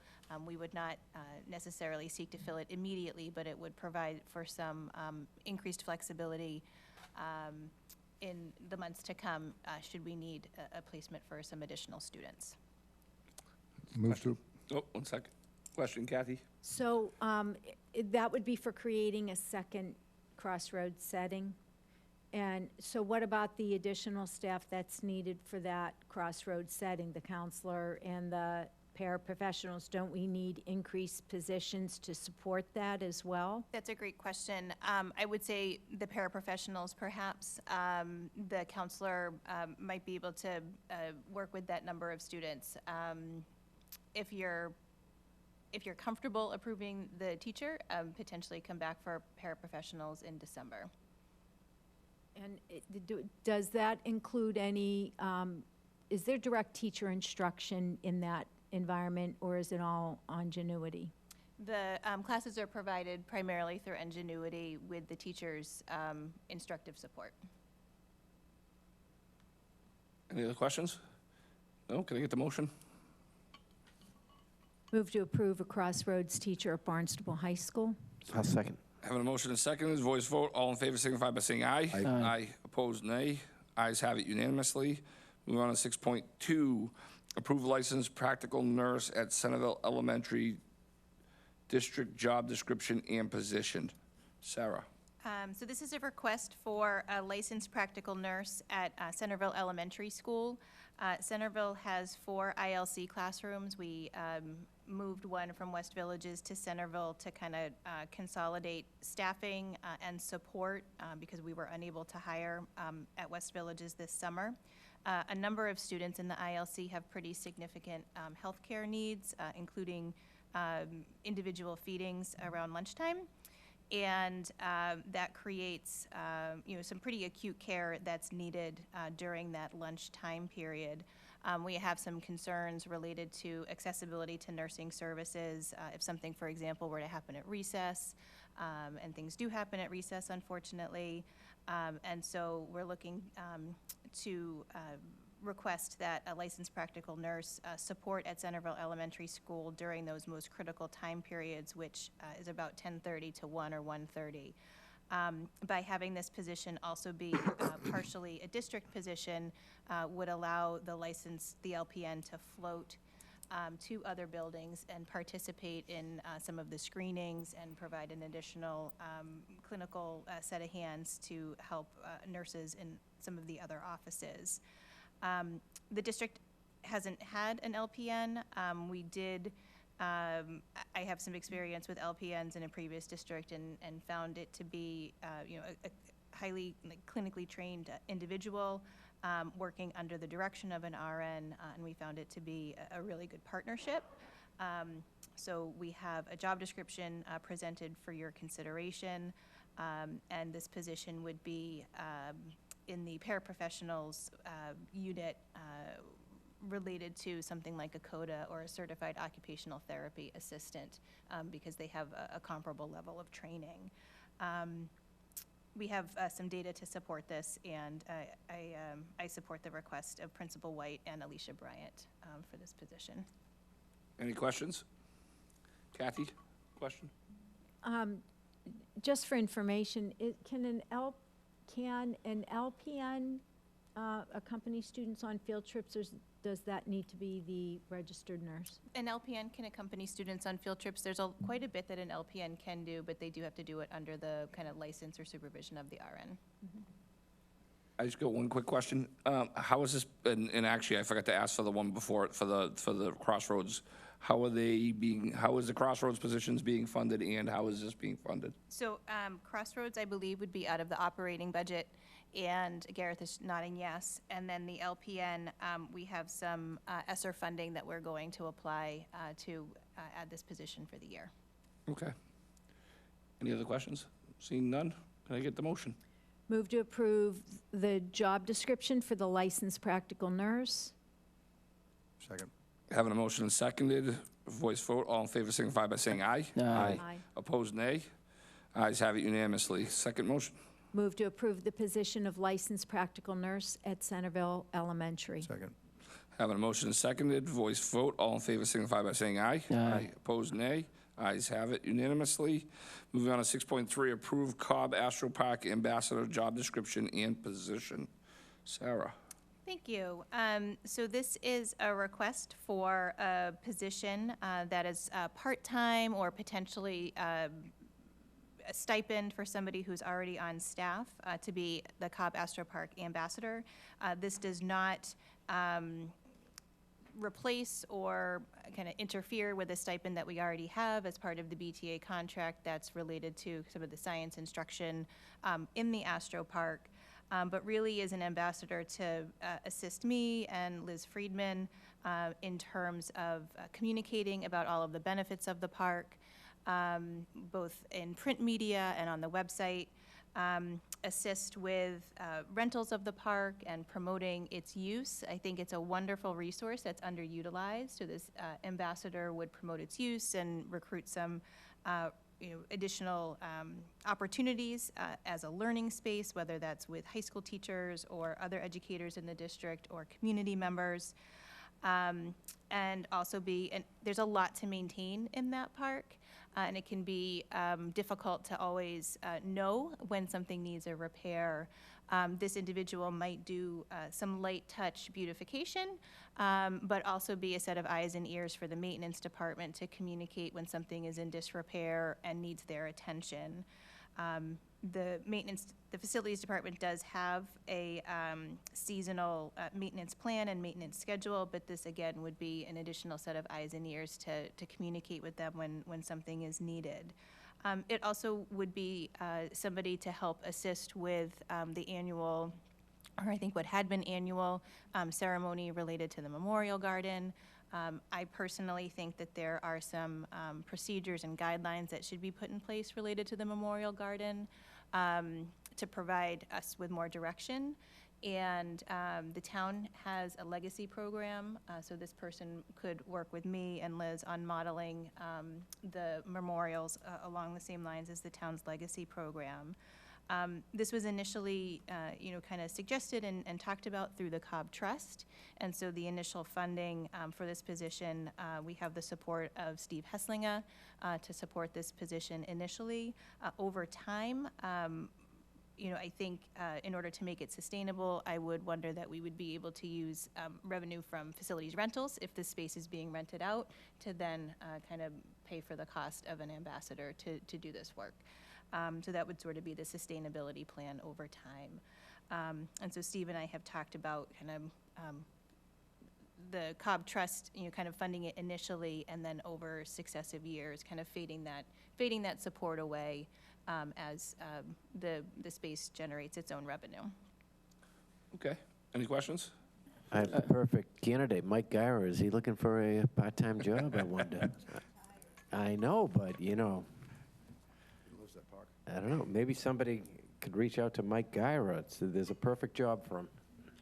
Yeah, Peter, just to echo that, and certainly, if only to reach out to him to be recognized, for what that park is and what we know that it's going to remain to be. So I was very encouraged when I saw this on the agenda. Again, as a Barnstable graduate, Peter taught in Barnstable for a number of years.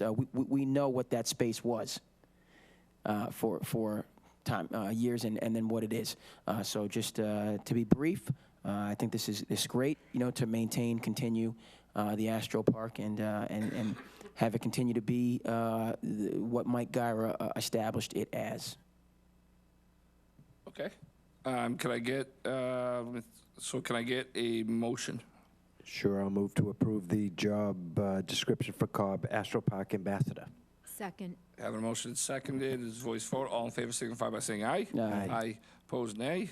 Ayes have it unanimously. Can I get the second motion? I'll move to approve the position for Cobb Astro Park Ambassador. Can I have a second? Yep, good. Yep. Second. Having a motion seconded, voice vote. All in favor signify by saying aye. Aye. Opposed, nay. Ayes have it unanimously. 6.4, approve 2 FTE teaching assistant positions at High West for the 2022-2023 school year. Sarah. Thank you. So this request is to approve 2 FTEs, teaching assistant positions at Hyannis West. This is a little bit of a workaround related to 2 ESL teaching vacancies that we have at Hyannis West. We have had 1 vacancy at Hyannis West for the entire year. We've been unable to recruit a candidate. We did just have a resignation within the past couple of weeks of a second teacher there. And because of the concern related to filling the other vacancy, we're concerned with filling that vacancy. So Principal Amato has asked that we consider, and this would be, kind of a cost-neutral way, having one of the ESL positions continue to be posted as a vacant position for which we're recruiting a teacher, but bring on 2 teaching assistants to provide additional support to our English learning development teachers that we have whose class sizes are larger. Any questions?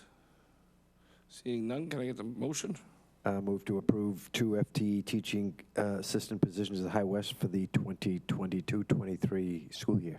Second. Having a motion and seconded, voice vote, all in favor signify by saying aye. Aye. Aye, opposed, nay. Ayes have it unanimously. 6.5, approve FY23 grants, gifts, and donations. Gareth, you're coming up, so I assume we have some. Good evening, Gareth Marco, Deputy Finance Director. In your packet, we included 7 grants for your acceptance, totaling $2,045,364.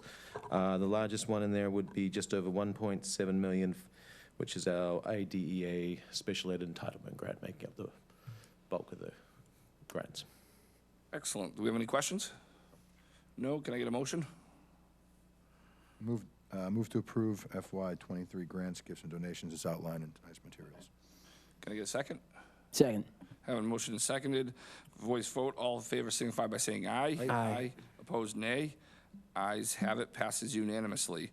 6.6, approve accounts payable warrant FY23 warrant number 20. Move to approve accounts payable warrant FY23 warrant number 20 in the amount of $197,949.07. A second. Having a motion and seconded, voice vote, all in favor signify by saying aye. Aye. Opposed, nay. Ayes have it, 4-1. Okay, we're going to be now moving to go into executive session. Move to go into executive session, not to reconvene, to approve the school committee executive session minutes on October 5th, 2022, to hear a Barnstable Teachers Association grievance and to discuss strategy with respect to litigation.